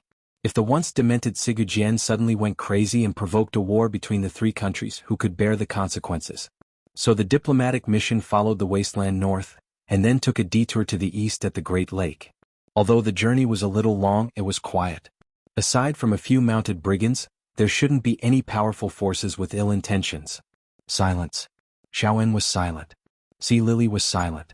Even the most important person in the diplomatic mission, Fan Xian, was silent. Everyone had their own reasons for being silent. Fan Xian pulled the needle out of Xiaoen's hand and carefully examined the old man's weary face. Xiaoen suddenly opened his eyes, and a cold light shone from them as if it were real. He smiled. I am thick-skinned. I'm not afraid of being stared at. I have a question. Xiaoen slowly closed his eyes. Why did you tie that cloth around my arm? I can guess. This method makes my blood vessels stand out even more. But was it necessary for you to inject poison into my blood vessels so painstakingly? Yes. Fan Xian smiled. Intravenous injection was, of course, faster and fiercer than food poisoning. No one in the world knew how to use intravenous injection, but that did not mean Fan Xian did not know how to do it. The terrifying Xiao En in front of him could not be affected by ordinary poisons, and his Jinqi was too astonishing. Only an intravenous injection would be effective. Xiao En frowned. After a while he suddenly said, "This method seems familiar and I must admit, it is very effective. Unfortunately, I am really old and have forgotten who it was." Fan Xian was shocked, but his face showed no reaction. He smiled. "Take your time, Mr. Xiao. Those cavalrymen in the distance should be Qin Pingping's underlings, right?" Xiao En suddenly said in a very casual tone. Fan Xian was slightly taken aback. He remembered that his carriage had no windows on either side, and that it was separated by a layer of iron plates. It was amazing that Qin Pingping knew about the situation of the Black Knights in the distance. He replied warmly, "It is the Black Knights. That year's 1,000-mile raid was carried out by the ancestors of this cavalry." He was referring to the time many years ago, when Qin Pingping had led the Black Knights to abduct Xiao En from his wedding. That incident was the greatest humiliation Xiao En had ever suffered in his life, and it had left him with an indelible wound. "When are you going to kill me?" Xiao En asked in a very ordinary tone. There was not a trace of emotion in his voice. There was some kind of psychological hypnosis hidden in this series of questions. If it was an ordinary person, they might have subconsciously fallen into the trap. But Fan Xian was not an ordinary person. He was a little surprised and said, "What?" Shan smiled faintly, and a faint redness appeared in his squinted eyes. "I think Qin Pingping would not want me to return to the north." Fan Xian shook his head. "I don't care about the thoughts of the older generation. As long as I do my job well, that's all." "You are a very good young man." Xiao En looked at him calmly. He slowly moved his wrist and put the heavy iron chain on the table. "Why do you say that, Mr. Xiao? We traveled together for many days. Although Master Fan often stayed in that girl's carriage, you did not forget your duty because you were greedy for the pleasures of the night." Xiao En said calmly, "The key is that you trained twice a day, in the morning and at night. You never stopped. This kind of perseverance, even when I was young, was far inferior to you." Fan Xian smiled. "Clumsy birds fly early. I know my strength is not enough and my talent is not enough. Naturally, I have to train more." Xiao En shook his head. "Your talent is very good and your strength is already very strong. But you have never challenged a truly strong individual, so you have not been able to stimulate the true strength of your body." Fan Xian quietly looked at the old man's aged face. His eyes were as deep as an ancient well. He couldn't help but think to himself, "Are you the first truly strong individual I will face alone?" After leaving Zhangzhou, the diplomatic mission entered the area under the jurisdiction of the Northern Army. This was a grassland and the military camp was 100 miles away. Fan Xian did not want to encounter the superior 9th-level Yan Xiaoyi, so the diplomatic mission naturally took a detour. In any case, with the protection of the Black Knights along the way, no one in the world would dare to do anything to them. A few days ago there had been a few mountain bandits who had sent scouts to investigate, but seeing the power of the diplomatic mission and the Black Knights in front of them, they had long since retreated into the mountains in fear, not daring to come out for months. Xiao remained silent, and so did Sea Lily. She gradually became more and more haggard. Fan Xian looked coldly at the two people he had escorted, but he didn't know what he was thinking. After these days together, for some reason he felt a little pity for Sea Lily. First, he felt pity for her past, and second, he felt pity for her future misfortune. But Fan Xian was confident that his mind was clear. He would not do anything to save something small and lose something big. If something really did happen between him and Sea Lily, then the Overwatch Council's plans in Northern Qi would be a big problem. He didn't know how the young Emperor of Northern Qi knew that Sea Lily was still a virgin. But if he found out that Sea Lily had lost her chastity, then the Red Sleeve plan would naturally be rendered useless. But Fan Xian didn't seem to want to see Sea Lily's somewhat confused face. It seemed that he didn't have enough confidence in himself, so he never boarded Sea Lily's carriage again. Instead, he boarded Xiaowen's carriage more often. From this seemingly silent old man, he learned a lot of gossip and Jianghu secrets from many years ago. On the one hand, he really wanted to learn a lot from this once most terrifying spy leader. On the other hand, Fan Xian didn't want Xiaowen to have too much time to plan a contingency plan. As the journey progressed and the temperature outside the carriage dropped, the conversation between the shadowy figures of old and young gradually shifted from Northern Wei to the present world. No one can truly unify the world, Xiaowen said lightly, looking at him. These days he had gradually gotten used to the conversation between him and Fan Xian. This young official named Fan Xian was indeed a good person to talk to. His Majesty the Emperor of our country had two chances. The first was after the Third Northern Expedition. Fan Xian frowned. Given the Kingdom of Qing's immense military power at the time, it was more than enough to go north and destroy Northern Qi. Xiaowen shook his head. Although I was already in prison at the time and didn't hear any news after listening to your explanation these days, I think that the Emperor of Qing suddenly stopped because of two reasons. One was internal problems in the court, and the other was that he encountered some powerful resistance. After making his choice, he felt that going north was a very risky idea. Fan Xian thought about it. At the time, the Yi family affair had not yet erupted, and the court was basically under the control of the emperor and his mother's subordinates.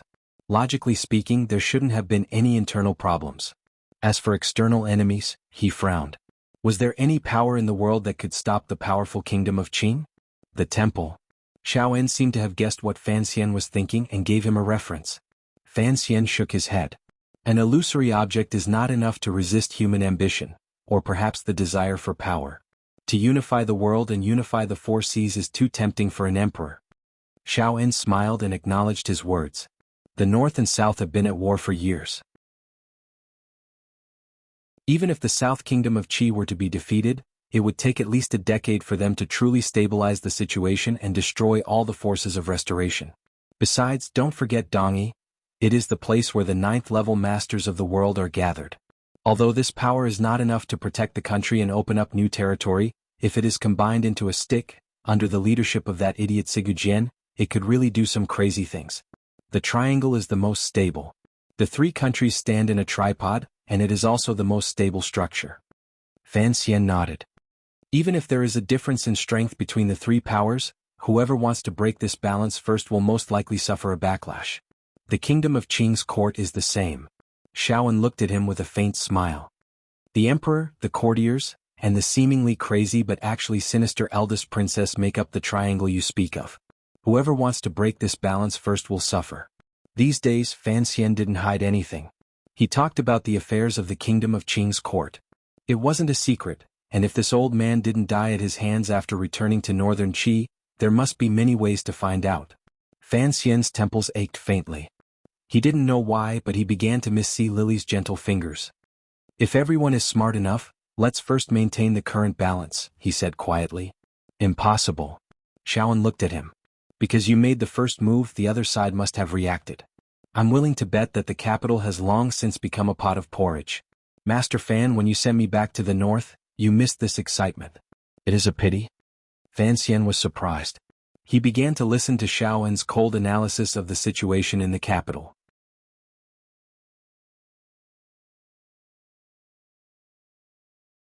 Chapter 189. Jingdo was far warmer than Beijiang. Early in the morning, flowers bloomed on the branches. Every night, tens of thousands of lights illuminated the spring bridge. It was very lively. 10 li of red candles reflected the river of flowers. It was a good time to enjoy the spring. But during the day, Jingdo was somewhat quiet. It seemed that both commoners and officials found it difficult to resist the sleepiness of spring. They were lazy and did not want to move much, so there were not many people on the streets. At noon, a scholar with a gloomy expression walked in from the east gate of the capital, supporting a woman. The expressions and movements of these two people did not seem like mother and son. They did not go to live in an inn. Instead, they went directly to an unremarkable manor in the west of Jingdo. Only a few people knew that the true owner of this manor was an imperial censor of the imperial censorate. The sleepiness of spring could not be resisted, but it could be awakened.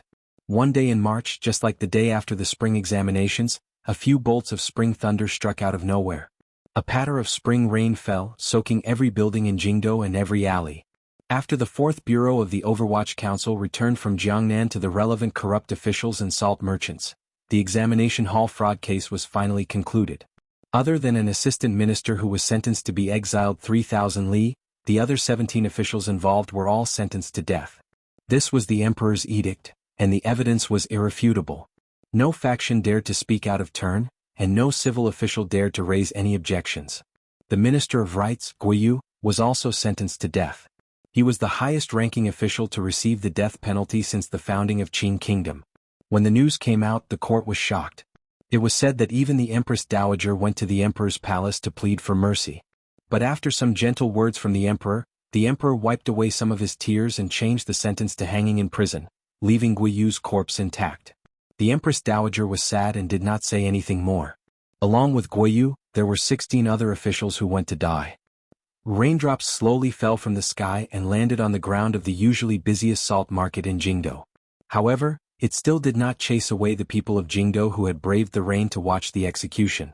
16 officials wearing white robes knelt on the wooden platform that had been set up earlier.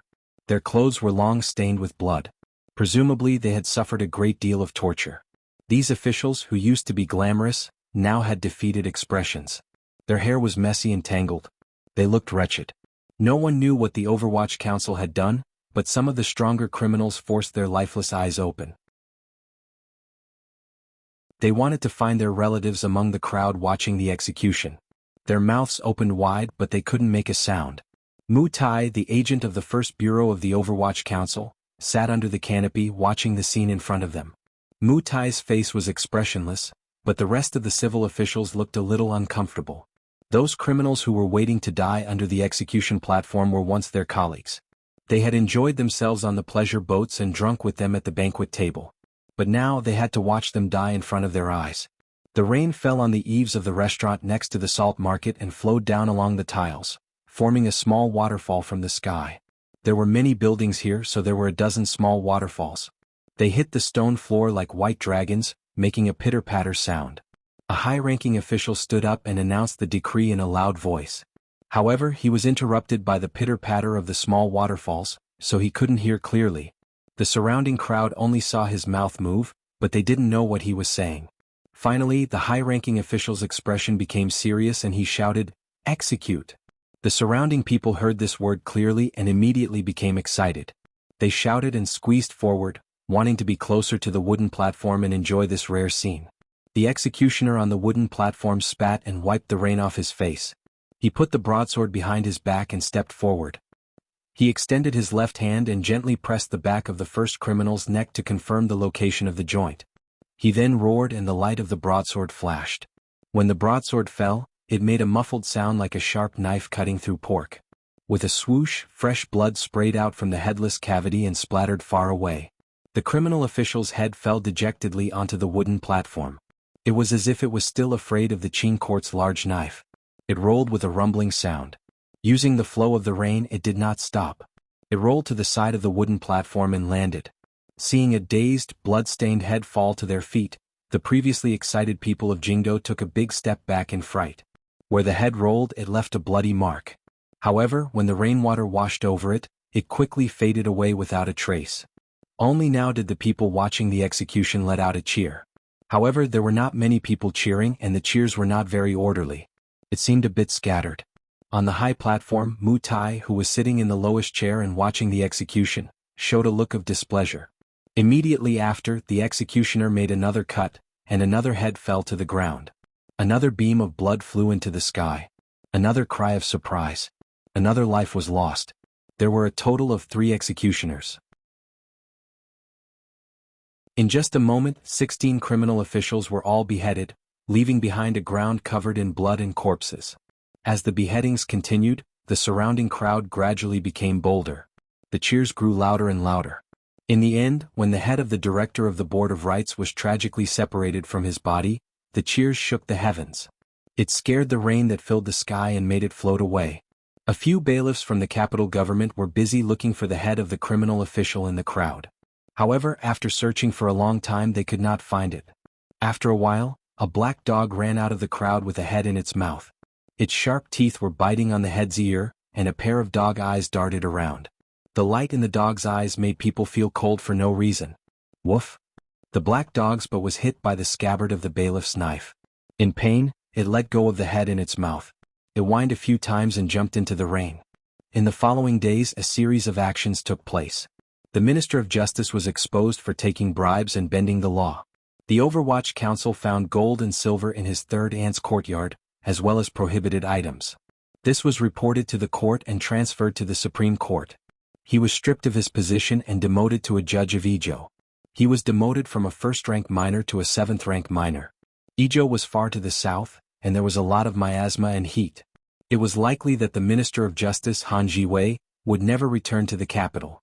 On the surface, Imperial Censor Guozheng did not seem to be affected. However, the court still found an excuse to send him to Jiangnan. Although Jiangnan was a beautiful place, the 4th Bureau of the Overwatch Council had people in Jiangnan. It was just a matter of when they wanted to do something to him. The civil officials in the court did not join together to attack the Overwatch Council because of their relationship with the Prime Minister.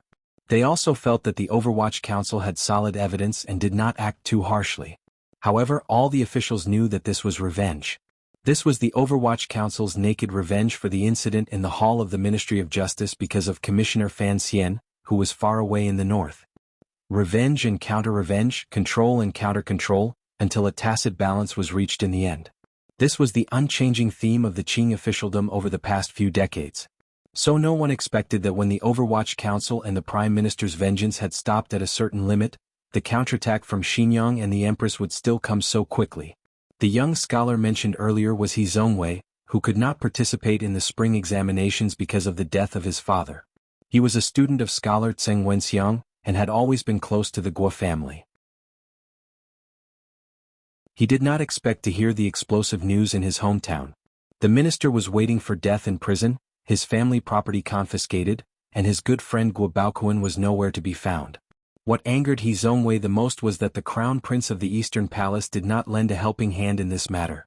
The woman who entered the capital with He Zongwei had an even more bizarre background. She was Wu Boan's wife.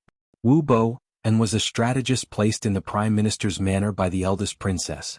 Last year, he had persuaded the second son of the Lin family to join forces with Northern Qi in an attempt to assassinate Fan Xian on Yolan Street.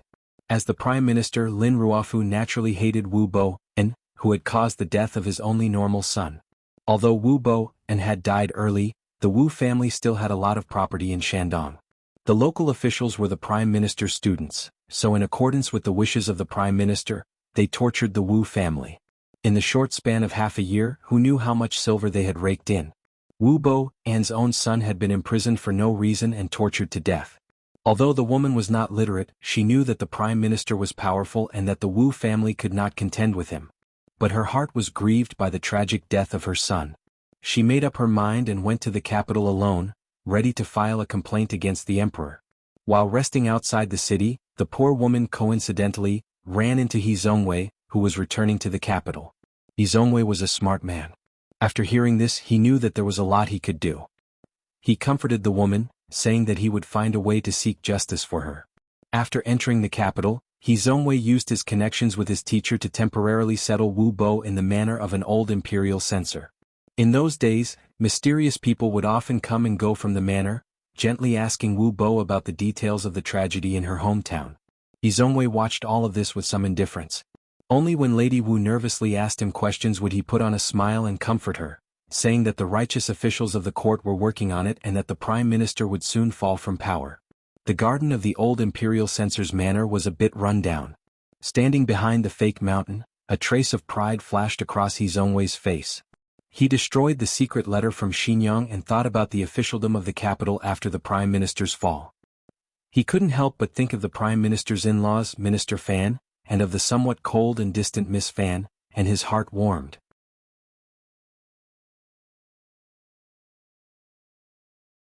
Chapter 190. Within a few days, the imperial censors of the Imperial Censorate began to collectively submit petitions accusing Prime Minister Wu Bowen of treacherously stealing other people's property and murdering the lives of the common people. The court was shocked, but because Wu Bowen was a Northern Qi spy, public opinion was generally inclined towards the Prime Minister's side. However, on the way to the Supreme Court to give her testimony, Lady Wu encountered an assassination attempt. It was unknown whether Lady Wu was lucky or the Prime Minister was unlucky. At the time, the second prince and Crown Prince Jing were wandering the streets and happened to be saved. In this way the flavor of the matter began to change. It was rumored that deep in the palace, His Majesty the Emperor had asked the Crown Prince and the second prince how they should handle this matter. After a moment of silence, the Crown Prince said that there was insufficient evidence. Furthermore, the Prime Minister had performed meritorious deeds for the country and should not be easily trusted. Although the second prince had saved Lady Wu on the street, he maintained a taciturn attitude like his brother. After all, the Prime Minister was the head of all the officials. No matter how he was dealt with, it would cause a huge uproar. However, when Imperial Prince Jing heard about this from his son, he flew into a rage. It was a rare occasion for him to enter the palace and have a long talk with his brother. However, no one knew exactly what they talked about. That night, the Emperor flipped through the memorials of the past decade. He looked at the money in the Ministry of Revenue and the achievements that the Prime Minister had painstakingly made. He was speechless and could only sigh. Shandong Provincial Governor Peng Tingxing?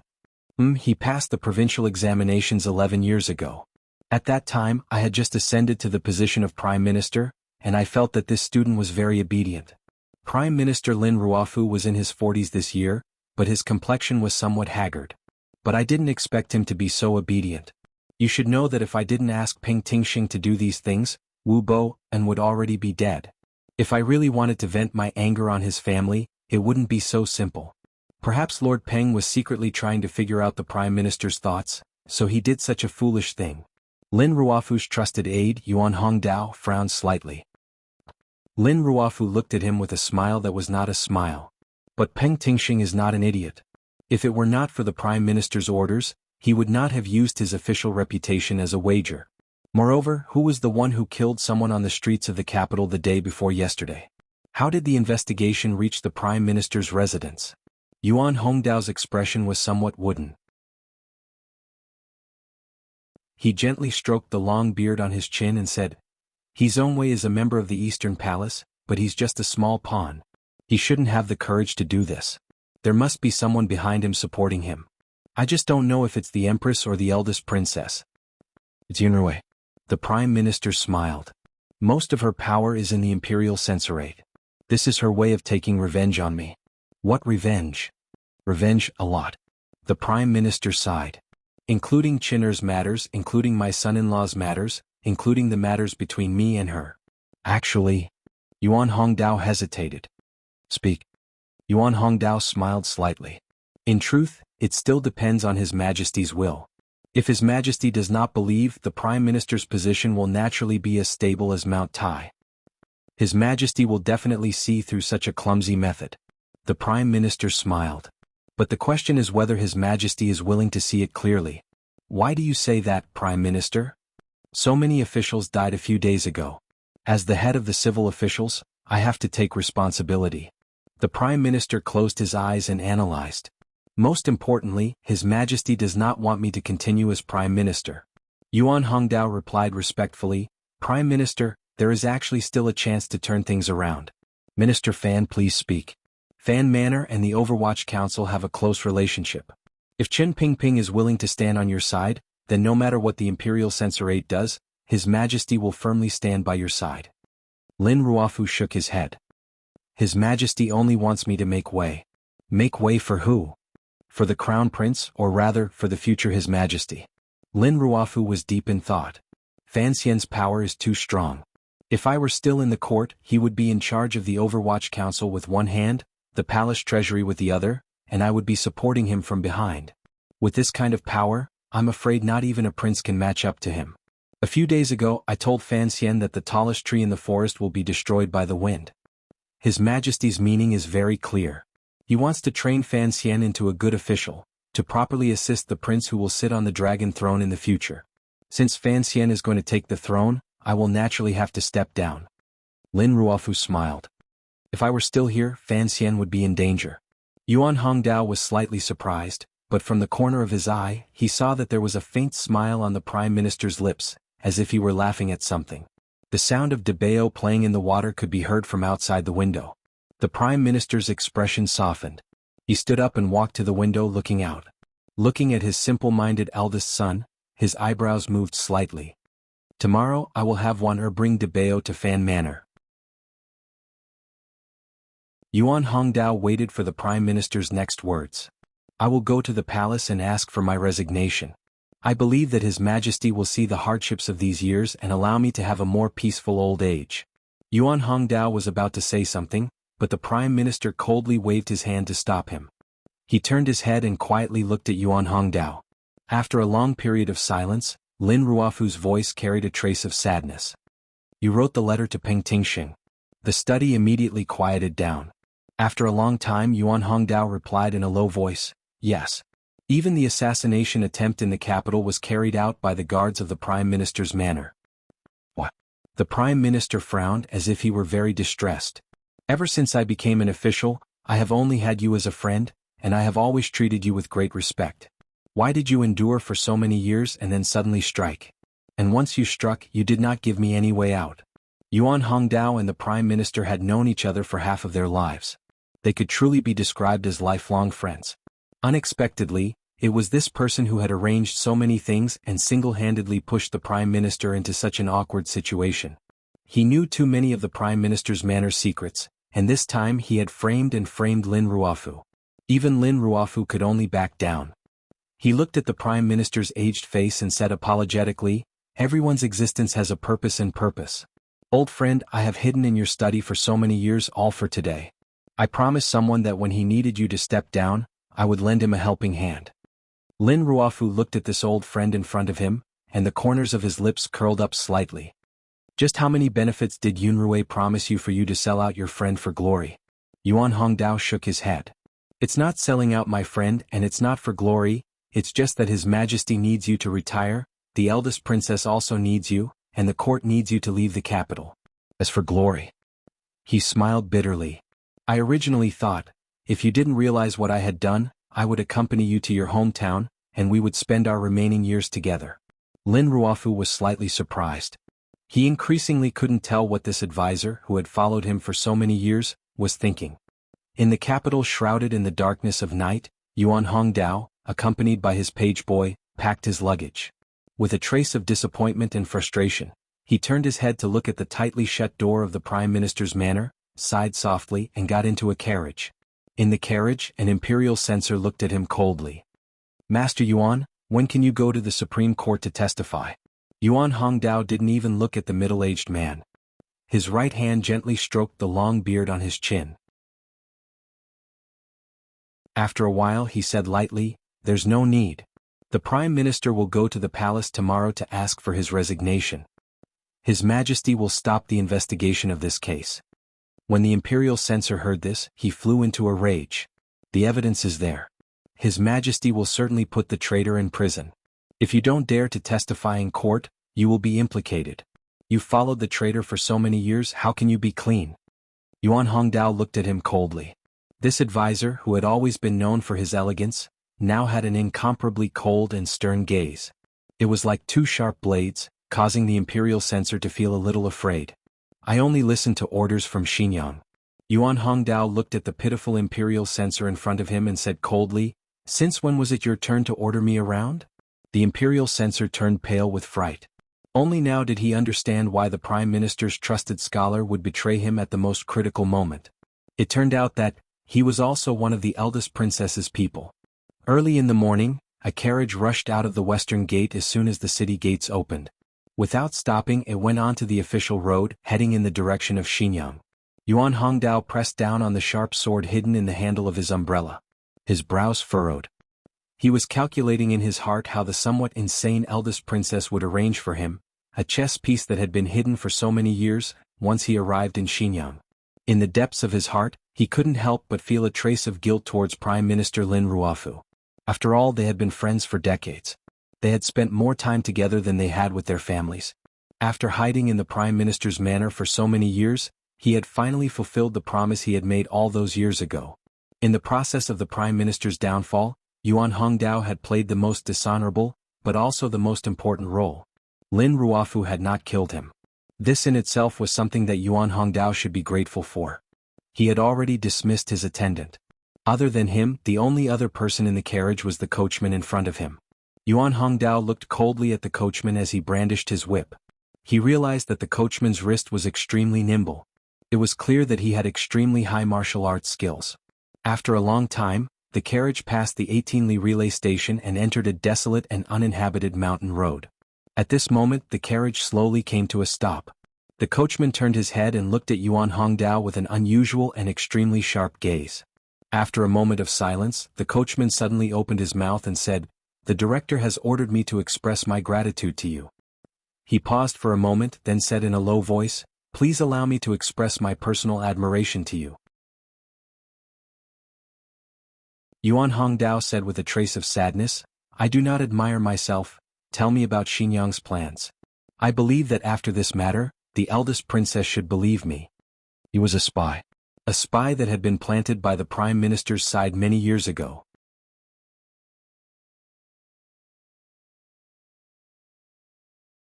Chapter 191. Everything is for the Qin Kingdom. Everything for Qin Kingdom? Yuan Hongdao sat in the carriage heading toward the eldest princess fief of Xinyang. In his heart, he felt the absurdity of the words he had kept in the depths of his heart for so many years. Many years ago, when the eldest princess began to like the Prime Minister, Yuan Hongdao, as one of the first secret members of the Second Bureau of the Overwatch Council, accepted Qin Pingping's arrangements. He had a new identity and a new life. Gradually he became good friends with Lin Ruofu, who at the time was not very prominent.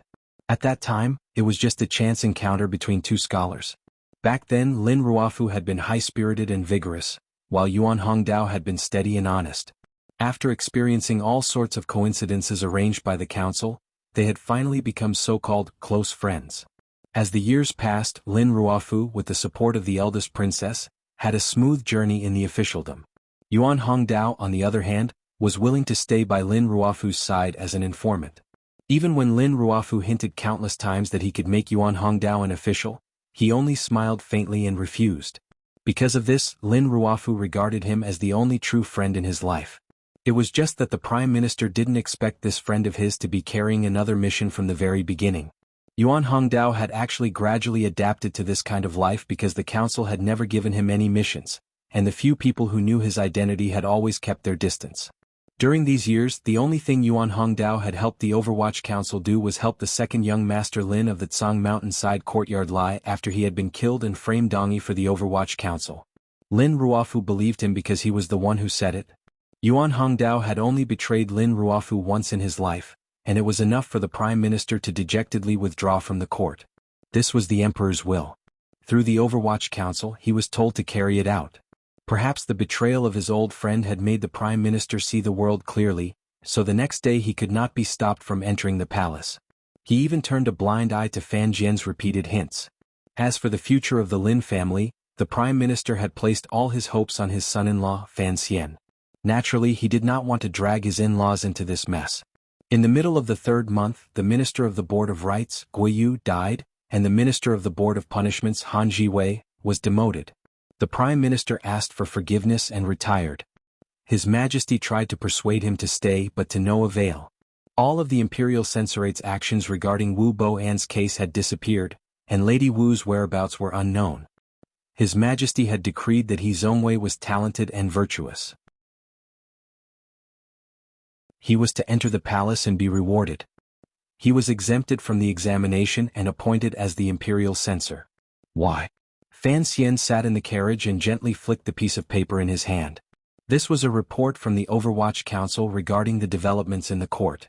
As the commissioner, although he was far away on the northern border, he had only received the news from Jingdo a few days later than other places. Of course, his father-in-law was not a good official in the purest sense of the word. He was not called a treacherous prime minister for nothing, but Fan Xian still felt that it was absurd. He was the prime minister of a country, and yet he had been silently defeated in the bureaucratic struggle of the Qin kingdom. Fan Xian had to think about the future. Although it seemed that his father-in-law, the prime minister, had not been of much help to him in the past year, he knew that the reason the civil officials of the court had always been patient with him, including the spring examination case, was because of his father-in-law. Other than the two ministers who had already fallen, Fan Xian had never encountered a real challenge in the bureaucracy of the Qin kingdom. Fan Xian's question was directed at Xiao En, who was chained and unable to dance. What? Xiao En analyzed coldly. Because you made a move. The emperor of the Qin kingdom took the opportunity to weaken the power of the civil officials. But how could just two ministers satisfy the emperor's appetite? You are the son-in-law of the prime minister, and your reputation has spread far and wide. If the emperor really wants you to take charge of the Overwatch Council in the future, then for the sake of safety, the prime minister must quickly step down. As for how to step down, Xiao En laughed mockingly. If an emperor wants an official to step down, there are countless ways. Besides, your emperor has always been a strange man who likes to use the Overwatch Council. The reason why the emperor of the Qin kingdom was a strange man was because the Overwatch Council was too powerful, and yet the emperor still trusted Qin Pingping. This was an anomaly. Fan Xian shook his head. There is something strange about this case. Even if my father-in-law was pained by the death of my second brother, he had many ways to make Wu Boen die without descendants. As for the assassination of Lady Wu in the capital, it just so happened that the second prince and Li Hongqing ran into each other. Such a foolish method is far from my father-in-law's ability. There is a traitor at the prime minister's side, Xiao En said lightly.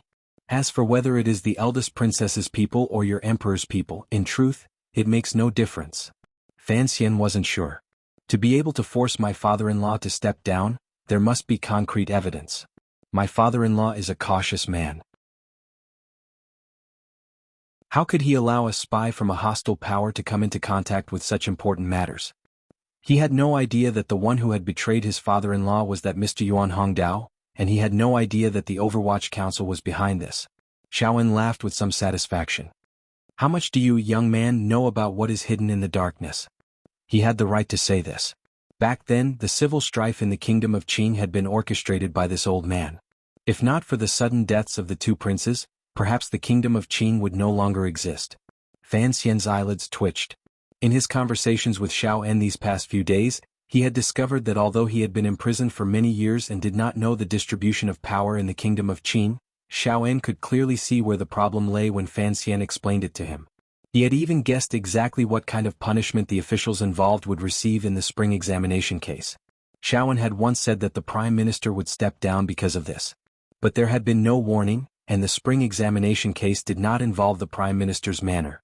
The eldest princess, who had a broken relationship with the prime minister, was far away in Xinjiang, so Fan Xian did not believe him. Unexpectedly, Xiao En had guessed correctly. Fan Xian couldn't help but be shocked at the old man's vicious insight. Only now did he realize that his reputation was well-deserved. Fan Xian sighed. Looking at the old man, he suddenly said, I'm more and more curious. Why didn't the Overwatch Council kill you immediately after they caught you? Because I have a lot of useful things in my head.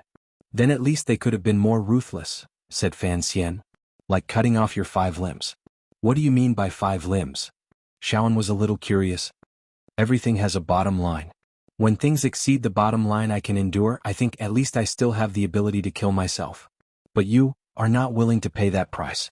Fan Xian raised his eyebrows in thought. This was indeed the case. He got up and saluted him, then got out of the carriage. He stood next to the carriage, looking at the fresh reeds floating by the lake in the distance. He vaguely understood the emperor's true meaning. The court needed new blood. As the saying goes, flowing water never rots. The prime minister had been in his position for too long. Fan Xian's sudden rise in the capital made the matter of the prime minister's removal even more urgent. There was no noble in the palace who would allow the prime minister, the head of all officials, to have a son-in-law in charge of the Overwatch Council. If the emperor really wanted to put Fan Xian in an important position in the coming year, then the prime minister had to leave. Otherwise Fan Xian would be suppressed. But Fan Xian knew that the unfamiliar emperor would not truly suppress him. If Fan Xian was the wave at the back, then the prime minister was the powerless spray at the front. He had to bid farewell to the stage of history and make room for himself. This was a very normal process in officialdom. Seeing that the prime minister had left in a carefree manner, it seemed that he had long since anticipated the end of the story. But Fan Xian thought of Wan'er who had stayed behind in the capital, and of that silly Debao whom he had somehow gotten along with. He still felt a little worried, and a faint worry crept into his brow. I hope father and Qin Pingping can protect the rest of the Lin family. He frowned as he looked at the yellow reeds. Why did they refuse to turn green? His heart suddenly thumped, and he began to think about the role of the Overwatch Council in this matter. Inexplicably, Fan Xian felt a trace of anger. As the commissioner of the Overwatch Council, he did not believe that the council did not know of the emperor's intentions. And then he thought of the poison in Sea Lily's body, and he suddenly felt a little cold. Qin Pingping was only constantly removing obstacles in Fan Xian's way, even if they were Fan Xian's family. This method of removal was unusually cold, unusually heartless, and did not even consider Fan Xian's feelings. In the afternoon, after many days of travel, the diplomatic mission finally approached the Great Lake at the border between the two countries. The Great Lake had no name, it was simply called the Great Lake because it was exceptionally large. Fan Xian looked at the rolling blue waves in front of him, and as the cool breeze blew across the surface of the lake, he became much more clear-headed. A bright and beautiful smile once again appeared on his face. Although the diplomatic mission's convoy had already arrived at the Great Lake, it would still take several days to circle around the lake and truly enter the borders of northern Qi. Fan Xian knew that if Xiaoan was truly going to make a move, it would probably be in the next few days. In the distance, there were water birds flying leisurely close to the surface of the lake, their long beaks gliding through the water. When they encountered a fish, they nimbly closed their beaks and flew to the lakeshore. Then, using their slender claws, they would step on the fish, raise their necks to the sky, and swallow them with a gulp. It looked incredibly relaxed and carefree. Fan Xian's heart suddenly skipped a beat, and he strode toward the carriage that he had not visited in many days. Lifting the curtain and entering, he looked at Sea Lily, who had a slightly stunned expression on her face and smiled.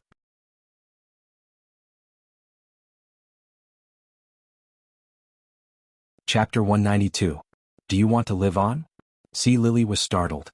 She looked at Fan Xian, who she hadn't seen for many days, and didn't know what to think. Hearing this abrupt question, she felt even more baffled. She smiled slightly. Even ants are greedy for life, not to mention a slave. Fan Xian didn't like hearing her call herself a slave, but she insisted on calling herself a slave. She was still a young girl. After all, she wasn't a truly ruthless spy. The carriage moved forward again. With a slight jolt, he was sitting next to Sea Lily. Sea Lily moved to the side imperceptibly as if to keep some distance from him. Fan Xian frowned. There's poison in your body. I believe you don't know this. Sea Lily's clear eyes stared into Fan Xian's. After a long silence, she faintly said, Is it true? You don't seem very surprised. I got out of prison alive this time. What could I be surprised about? Sea Lily sighed with a hint of self-mockery. It was a very seductive sigh. Sir Fan Jr. is skilled in using poison. Since you say there's poison in my body, it must be true. The Overwatch Council of the Kingdom of Qing always has a way to control me. I guessed this a long time ago. Fan Xian looked at the beautiful face of this woman and didn't speak for a long time. Since entering the capital, when it came to beauty, none of the women he had seen could compare to Sea Lily. This is not a way to control you, Fan Xian explained with a smile. It's a way to deal with the Emperor of Northern Qi. Sea Lily could no longer pretend to be calm. She covered her mouth in shock. After a long moment, she anxiously said, What do you mean? Fan Xian looked at her reaction. For some reason he felt a faint sense of discomfort. Although he had guessed her reaction, once he realized that the young emperor still held a certain importance in Sea Lily's heart. He smiled slightly and recovered his calm. This poison will pass through your body and infect the Emperor of Northern Qi. Sea Lily stared into his eyes. Suddenly, she bit her lip and said hatefully, Why are you telling me this? Because I know you want to change this matter before you achieve your goal. Fan Xian smiled warmly. So I hope you can tell me exactly what method Qin Pingping used to control you. Sea Lily fell silent and didn't answer his question. Instead, she smiled like a flower and said, "Fine, fine. Since Master Fan has already told me, I will go to Shangjing and find a way to cure the poison. Thank you very much." Fan Xian smiled mockingly. "Although this poison is not strong, other than me, probably only the royal physicians in the palace have the means to cure it. Are you going to tell the royal family of Northern Qi that you have this poison in your private parts? If you really do this, no matter how much affection the Northern Qi Emperor has for you, I'm afraid you will never be able to enter the royal palace." Sea Lily stubbornly said, "So what if I don't enter the palace? The worst that can happen is that the House of Red Sleeves plan of the Overwatch Council goes bankrupt. What does that have to do with me?" Fan Xian finally became angry and yelled, "I've said it before, I don't like the word servant." For some reason, the rims of Sea Lily's eyes reddened. She looked at Fan Xian and gritted her teeth. "But in your heart, am I not inferior to even a servant?" Fan Xian looked at the beautiful face of the red-haired woman, and his brows furrowed even tighter. He wanted to know what she was thinking deep in her heart. After a while, he quietly said, "I think Miss C understands the current situation. Your life, at least for now, is not something you can completely control. As for what happens in the future, that is a matter for the future. Besides, I don't think you've ever thought of those ridiculous things." "Ridiculous things?" Sea Lily looked at him with a cold smile. "Yes, they are indeed ridiculous. Master and I are only a man and a woman who meet by chance on the road of life. Using each other is more real and reliable than being warm to each other." "I am very happy that you understand this," Fan Xian replied calmly. "Why are you so curious about the agreement between me and Qin Pingping?" Sea Lily stealthily turned around and wiped the corner of her eyes with the corner of her clothes. She immediately regained her composure and smiled like a blooming flower. "You are the commissioner of the Overwatch Council. You should know the details of the House of Red Sleeves." Fan Xian laughed at himself. "I know the plan of the House of White Sleeves very well. I just don't know how Director Qin convinced you." He paused and said, "Since you know you are only a pawn used by Qin Pingping to spread the poison, why don't you tell me the whole story? What good would it do me if I told you?" Sea Lily forced herself to be calm. Looking at the young handsome face in front of her, her heart itched with hatred. She didn't know why, but during this short journey she had gradually become infatuated with the innocent smile that occasionally appeared on his face. But when she thought of his cold and heartless words, hatred rose in her heart. She said coldly, "What Qin Pingping can give me can you give me? Qin Pingping is old. I'm still young." After saying this, both Fan Xian and Sea Lily felt that it was inappropriate. This was supposed to be a serious negotiation of benefits, but it seemed to have a hint of flirtation. "What Qin Pingping can give me can you give me? Qin Pingping is old. I'm still young." The faint smell of massed flowers permeated the carriage. Fan Xian coughed twice and Sea Lily's face flushed for a moment before disappearing. The man and the woman had something up their sleeves. Otherwise, they would not have become so embarrassed over such a simple conversation. Sea Lily rolled her eyes. She seemed to understand this as well. It seemed that Fan Xian still had feelings for her. She couldn't help but smile proudly and bashfully. Fan Xian coughed again and explained, "Actually, I can guess one thing. You must have a big plan, but Qin Pingping is already old. Perhaps in 2 years he will die. If you are willing to cooperate with me, I think the chances of success will be higher." Sea Lily was a little angry, but she suppressed her anger. After thinking it over, she said, "Master Fan, you still haven't told me what I can get out of it." "I will cure you of the poison. Once I take control of the Overwatch Council, I will use the power of the North to help you climb up the ranks in the Northern Qi Palace."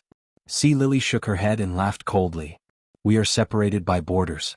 Although the Kingdom of Qing is powerful, and the secret agents of the Overwatch Council are powerful, they can't reach into the Northern Qi Palace. And who told you that I want a position in the Northern Qi Palace?" Fan Xian was speechless. Suddenly, Sea Lily's eyes flashed. She waved her hand as if she were calling a pet. She smiled charmingly. "Come closer, sir. This cannot be heard by others." Fan Xian smiled bitterly. He knew that this woman wanted to vent her anger at being ignored these past few days. He smiled and moved his ear closer. Before he could hear a sound, he felt a warm breath on his earlobe. His heart warmed, and he smelled the faint fragrance of her body. He was immediately shocked by what happened next. After a long time, the young man and woman separated. Sea Lily looked at Fan Xian with a smile that wasn't quite a smile. She said quietly, "I took a risk to tell Master Fan about this agreement.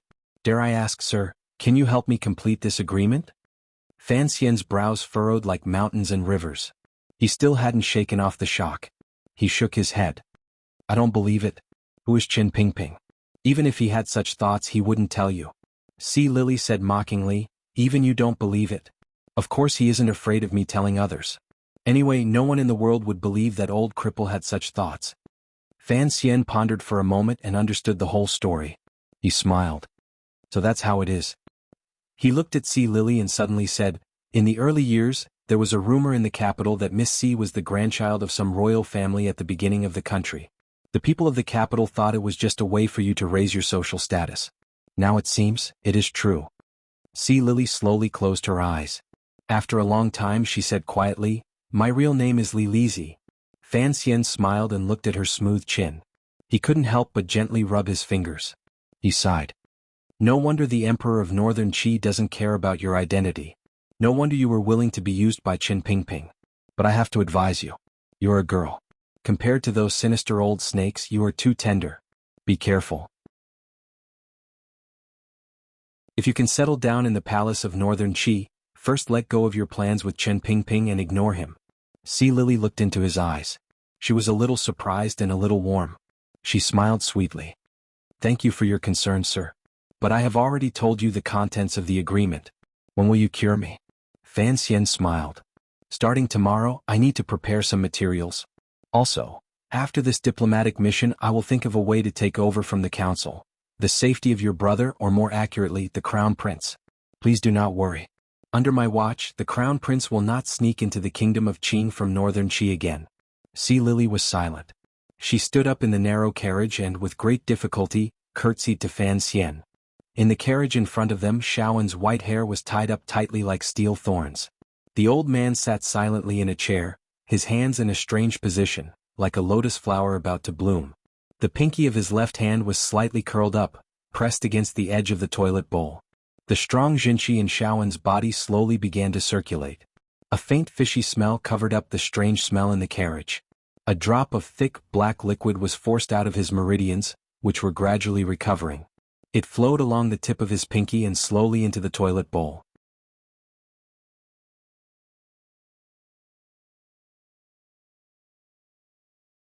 Chapter 193. After that drop of concentrated venom slid into the toilet bowl, the light in Shaoen's eyes gradually brightened. His hands clasped together and made another gesture, gradually calming the chaotic flow of Jinqi in his body. In the Overwatch Council he had always been tortured and poisoned. The bald former head of the 7th Bureau understood his physical condition very well, so he had a good sense of propriety in his actions. He had always allowed Shaoen to wander around the edges. After leaving the capital, Fan Xian's methods were even more tyrannical, directly injecting poison into his veins. This caused Shaoen's bodily functions to be greatly damaged. But just like what Fei Jie had said to Fan Xian when he was young, the key to using poison was still in the word, go. It did not necessarily mean that the stronger the poison, the better the effect. After all, Fan Xian lacked the experience of dealing with a special case like Shaoen. He didn't seem to realize that after 20 years of torture, Shaoen's body had already contained hundreds of different kinds of poisons. These poisons had formed a certain balance in his body, preventing him from dying, and preventing him from finding a way to expel the poison with Jinqi. But this time what Fan Xian had used was like a mountain-splitting axe, chopping into the intricate knots. Although the knots brought Shaoen great pain when they broke, it also gave this powerful figure, who had immersed himself in the art of poison for decades, a chance to undo them. Shaoen's lips curled up slightly. His dry lips, set off by his snow-like hair, looked very frightening. Suddenly the cold light in his eyes faded, and his whole body slumped. He immediately seemed much older, but his body still exuded the smell of an old man. The carriages slowly came to a stop and began to look for a suitable place to set up camp by the lake. The black knights in the distance swept past the diplomatic mission like a cold wind, sweeping forward and then returning to their ranks. Wang Qinian took out a key from outside and opened the well-sealed iron gate. He walked in with a respectful expression, helped Shaoen eat some food and water, and carefully helped him tidy up his face with a wet towel. Finally he asked, "Do you want to comb your hair today?" Shaoen shook his head. A cold light flashed in his eyes, but it weakened. In a slightly hoarse voice he asked, "When will Master Fan be coming today?" He was asking about Fan Xian's daily injections of poison. Wang Qinian smiled slightly and replied, "We are not far from the border.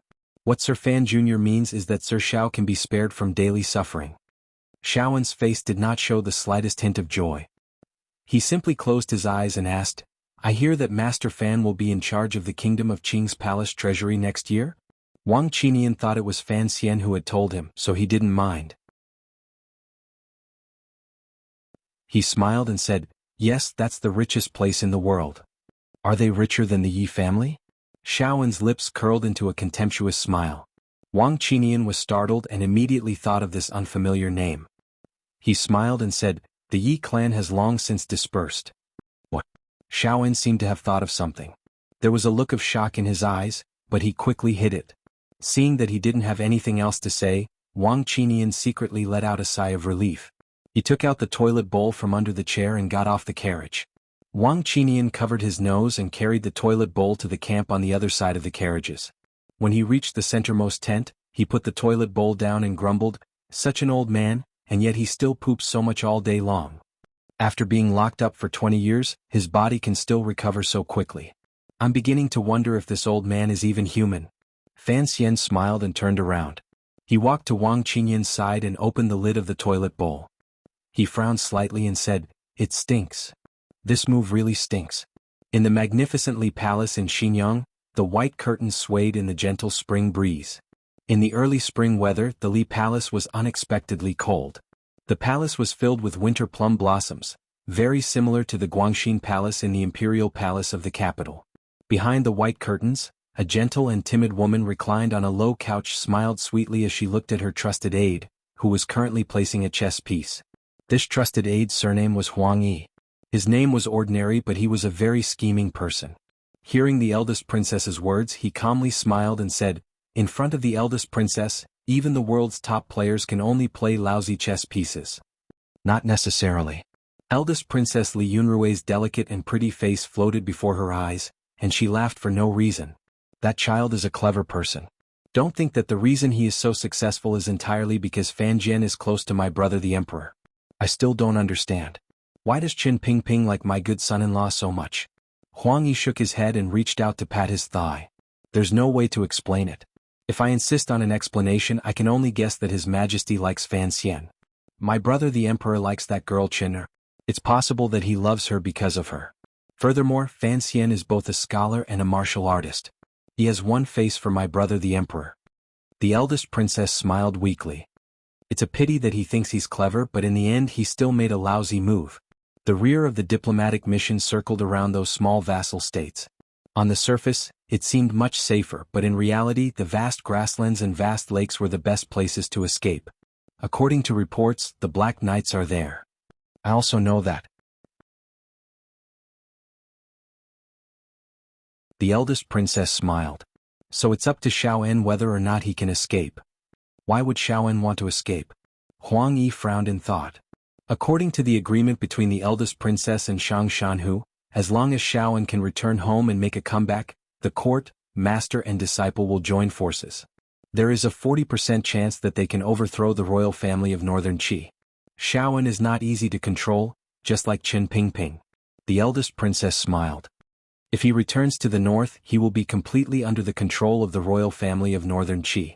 Perhaps he will be imprisoned for another 20 years, until he dies of old age. He will not be of any help to our plan with Shang Shanhu. I gave up my own reputation and that poor official Yan Bingyun in exchange for Xiaoen's freedom. Only then will Shang Shanhu fulfill his promise. I will not allow anyone to ruin this. What if Shang Shanhu goes back on his word? He is, after all, a great general of Northern Qi. Would Xiaoen be willing to throw his life away for Northern Qi? And if I make a move, even if Shang Shanhu doesn't rebel, the idiots of the Zhan family will force him to. Huang Yi smiled.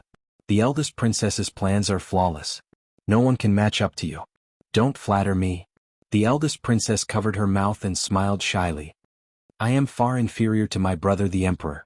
She suddenly sighed. Her gaze pierced through the layers of white gauze and no one knew where it landed. Her incomparably beautiful face looked a little dazed. Her eyebrows were like a painting, and her expression was like that of a fairy. To the side, Huang Yi couldn't help but stare. The matter of the paper last time had a great impact on the princess's reputation. After a long time, Huang Yi finally broke away from that beautiful image. In a low voice he said, "It's a pity that we haven't been able to find out. But according to the news from the Yi family of the capital's garrison, the matter of the assassins in Guangxin Palace should have something to do with the Overwatch Council." The eldest princess continued to stare blankly at the sky, as if she hadn't heard what he said. After a while she opened her soft lips and said, "Don't worry about these small matters. What we need to do now is to completely pull Shang Shanhu onto our boat." After a moment of silence, Huang Yi suddenly revealed a glimmer of anger. "In my eyes this is not a small matter. The princess plans day and night for the court. Last year's Nyolan Street incident, the ignorant people and evil officials only thought that the eldest princess wanted to kill Master Fan and take back the palace treasury. How could they know that the princess wanted to find an opportunity for the emperor to send troops north? The court gained a great deal of territory from this matter, but who would remember that this matter had anything to do with you?" The eldest princess Li Yunrui's brows gradually showed annoyance. She waved her hand and said, "No need to say more." Huang Yi looked at the eldest princess's beautiful face and said with determination, "Let's talk about the matter of Yan Bingyun." Originally the princess only planned it in secret. Unexpectedly, it was exposed by those lowly people. Now the people of Qing Kingdom all think that the princess is in cahoots with foreign countries. Do those stupid people not understand that, given the princess's status, even if she was in cahoots with foreign countries, what benefit would there be? People always only see the surface of things. They don't know how much benefit the princess's secret arrangements will bring to the court. The eldest princess looked at him coldly. After a moment she suddenly said, "When Yuan Hongdao arrives let me know." Huang Yi wanted to say something but stopped. After a moment the eldest princess giggled. In a soft voice she said, "The world laughs at me for being too crazy. I laugh at the world for not seeing through it. As long as the emperor is well and the kingdom of Qing is well, I don't care about those things." Huang Yi's heart trembled. He vaguely felt something but he trembled and didn't dare say anything. Qin Pingping should have his own plans. The eldest princess smiled. "I believe that cute child Fan Xian also has his own plans. Actually, everyone's goals for the outside world are similar. It's just that there are some differences internally. If Shaoan doesn't escape this time, then when he arrives in Shangjing, have our people contact the diplomatic mission and have Fan Xian cooperate with us." Huang Yi was shocked. How could he join hands with the enemy? As if guessing what he was thinking, the eldest princess was extremely weak. She said with hidden mockery, "There are some things that you shouldn't think about. Are you saying these things today to move me?" A trace of ridicule flashed through her beautiful eyes. "In this life what I hate most is being moved by common people like you. I wouldn't dare." Huang Yi was sweating profusely. He raised his head to look at the eldest princess. "Then should we temporarily stop Yan Xiaoyi's plan regarding Sir Fan Jr.? Why should we stop it?" The eldest princess looked at him with a smile. That chill made Huang Yi lower his head. "I like Fan Xian very much. This son-in-law of mine has not disappointed me, so I don't want him to be too far away from me. Dead or alive he should be a very beautiful little boy." The most indescribably beautiful woman in the kingdom of Qing slowly raised her face. Her beautiful features were incomparably resolute. Who said that women couldn't shine on the world stage? Since there had been one before, she could definitely become the second.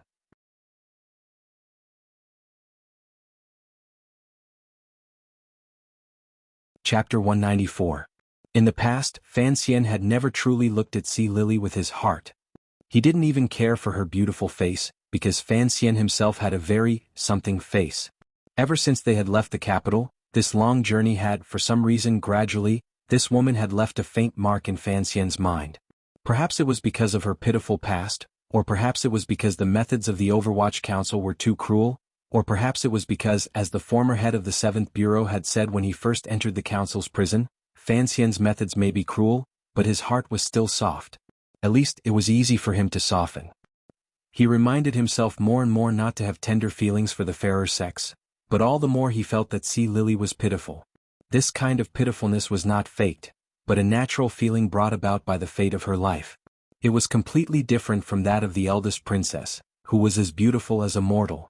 Over the past few days, Fan Xian had taken out the medicine he carried with him and found a few suitable plants in the fields by the lake. Somewhat woodenly he concocted the antidote. This was his promise to Sea Lily. Since Sea Lily had told him about Chen Pingping's idea, although he didn't know if it was true, he would cure Sea Lily. As for the white and red sleeves, they were not within Fan Xian's scope of consideration. What he considered was simpler and more direct. After a few days of treatment, Sea Lily did not appear to have changed, but she went to the toilet more often. Fan Xian waited quietly to one side, which made the girl feel a little embarrassed. The diplomatic mission's carriages gradually turned east, circling the lake. In another 2 days they would arrive at Wudu, where the Northern Qi army would come to take over the defense. Actually, the Northern Qi people call this lake the North Sea. Sea Lily stood by the lake, running her fingers over the coarse reeds. Fan Xian looked at her and asked, "When did you go to Northern Qi?" "When I was very young.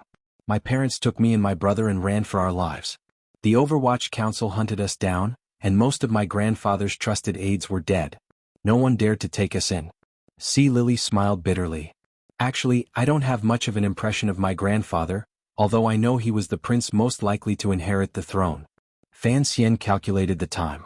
At that time, it should have been a few years since the assassination of the Qing prince. He couldn't help but fall silent. Out of the corner of his eye, he watched Sea Lily's clothes flutter gently in the lake breeze. He smiled slightly, thinking that his mother had killed this girl's grandfather. He couldn't let her know about it. Sea Lily sighed and combed her hair, which had been messed up by the lake breeze. She frowned and said, "Because we were pursued by the Overwatch Council, my father died under the blades of the palace guards. My mother took my brother and I and luckily escaped. In such a big world there was nowhere to go. After much thought, we fled to a foreign country and finally settled down in Northern Qi." Fan Xian furrowed his brows slightly. His family had been destroyed, his father had died a tragic death, and he had left home. It was indeed a difficult life. Sea Lily looked at the mist rising from the surface of the lake and sighed. "Unfortunately, peaceful days cannot last. Somehow, the royal family of Northern Qi found out who we were, and so they brought us to Shangjing." Fan Xian furrowed his brows again and said, "They definitely don't have good intentions." Sea Lily turned her head and looked at him with a smile. "Do you have good intentions? Or do you think the Emperor of Qing and the court of Qing have good intentions towards our family?" Fan Xian was speechless for a moment. He laughed self-mockingly. "After all, it is an enemy country. Before my father died, he said the same thing." Sea Lily seemed to have thought of something. She slowly closed her eyes, her long eyelashes gently trembling. "Later, my mother also died of illness, leaving me and my brother alone. Since the royal family of Northern Qi wanted to use our past, they naturally wanted to control us. So we grew up in the royal palace of Northern Qi. It was at that time that you met the Emperor of Northern Qi?" Fan Xian walked to her side and tightened the cloak around her. "Come to think of it, you and the young emperor were childhood sweethearts." Sea Lily smiled. His surname was Zhan. At the time he didn't look like an emperor at all. He was about the same age as me, but he was like my brother, fooling around in the palace every day. "Then why did you later willingly become a spy for Northern Qi and hide in the capital of Qing?" This was something Fan Xian was very interested in. "The Emperor of Northern Qi wanted to marry me." Sea Lily turned around and looked at Fan Xian with a smile that wasn't quite a smile. "And I have a family feud with the current royal family of Qing. So I wanted to return home. This reason is very sufficient." Fan Xian shook his head. "This reason is not sufficient." Sea Lily smiled. "The main thing is that the Empress Dowager did not allow me to marry the Emperor, so she allowed me to return home. She had the spies of Northern Qi cooperate with me to build a stronghold on the Lujing River in the capital." Fan Xian thought of something and stopped himself from speaking. Sea Lily guessed what he was thinking. Her eyes flickered, revealing a hint of charm. She explained softly, "Si Ling and my companions are all aces of Northern Qi, and some are experts at using knockout drugs. Naturally, those who enter the curtains cannot touch my body. There are others who can take their place." Fan Xian raised his eyebrows, and a look of indifference appeared on his handsome face. He smiled. "Why bother explaining this to me? Don't you want to hear it?" Sea Lily was a woman after all, and had a crystal-clear heart. She had long since seen through Fan Xian's little thoughts, so she did not get angry. On the contrary, she asked him gently. Fan Xian smiled and quietly said, "At least that night you did not knock me out. If I'd known earlier that you were Fei Jie's student, I would have stayed far, far away from you. That way I wouldn't have to be drugged by your drugs." Sea Lily glared at him, her eyes flirtatious and rippling. Fan Xian felt a little uncomfortable being stared at. He chuckled and looked back into the girl's eyes. Then when you woke up that day and realized you had been knocked out, would you have been afraid? Would you have thought about how carelessly you had lost your womanhood, and felt that it was not worth it? The wind by the lake did not have much of the warmth of early spring. On the contrary, it was somewhat chilly, and it blew the reeds, which had not the slightest hint of green. The wind blew on Sea Lily's face, and she felt that the heat on her face had subsided. She did not know that there were still 2 patches of red on her face, revealing her shyness. After a while, Sea Lily gently bit her lower lip. After I woke up that day, of course I felt a hidden bitterness, but I thought. She bravely raised her head and looked at Fan Xian's extremely handsome face. She smiled. I thought that it was my first night with a pretty boy like you, and it was worth it. Fan Xian had not expected Sea Lily to speak so boldly and so bitterly. For a moment he did not know how to respond. After a while he mumbled, This, what? Sea Lily seemed to smile, and her eyes softened as she looked at Fan Xian. I have always felt that since you are a descendant of the royal family of the kingdom of Qing, it is indeed somewhat dangerous for you to hang around on the pleasure boats every day. What if the other party was not me, but a pervert who used knockout drugs? Fan Xian coughed. For some reason he was now somewhat concerned about Sea Lily's difficult and dangerous situation. Sea Lily's expression was somewhat sluggish. I have never thought of myself as a descendant of the royal family, she said quietly. I am just a pitiful woman who bears a blood feud, but has no idea how to exact revenge. Please do not misunderstand, Master Fan. That night, the diplomatic mission's entourage set up camp on high ground by the lake. The carriages were arranged in a semicircle around the perimeter, and the lights of the tents in the middle had long since been extinguished.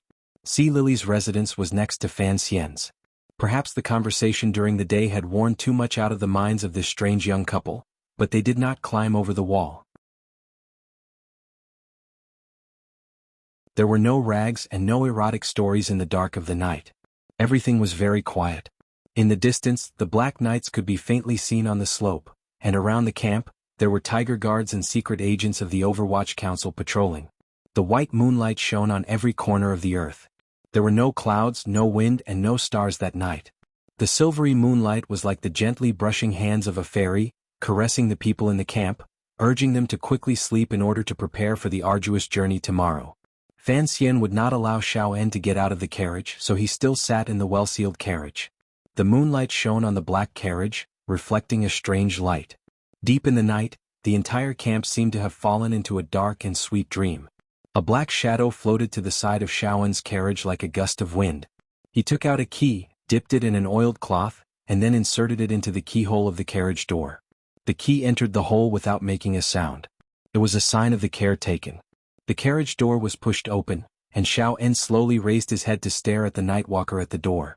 The iron shackles that should have bound his hands and feet had long since been undone, and were placed smoothly on the floor of the carriage.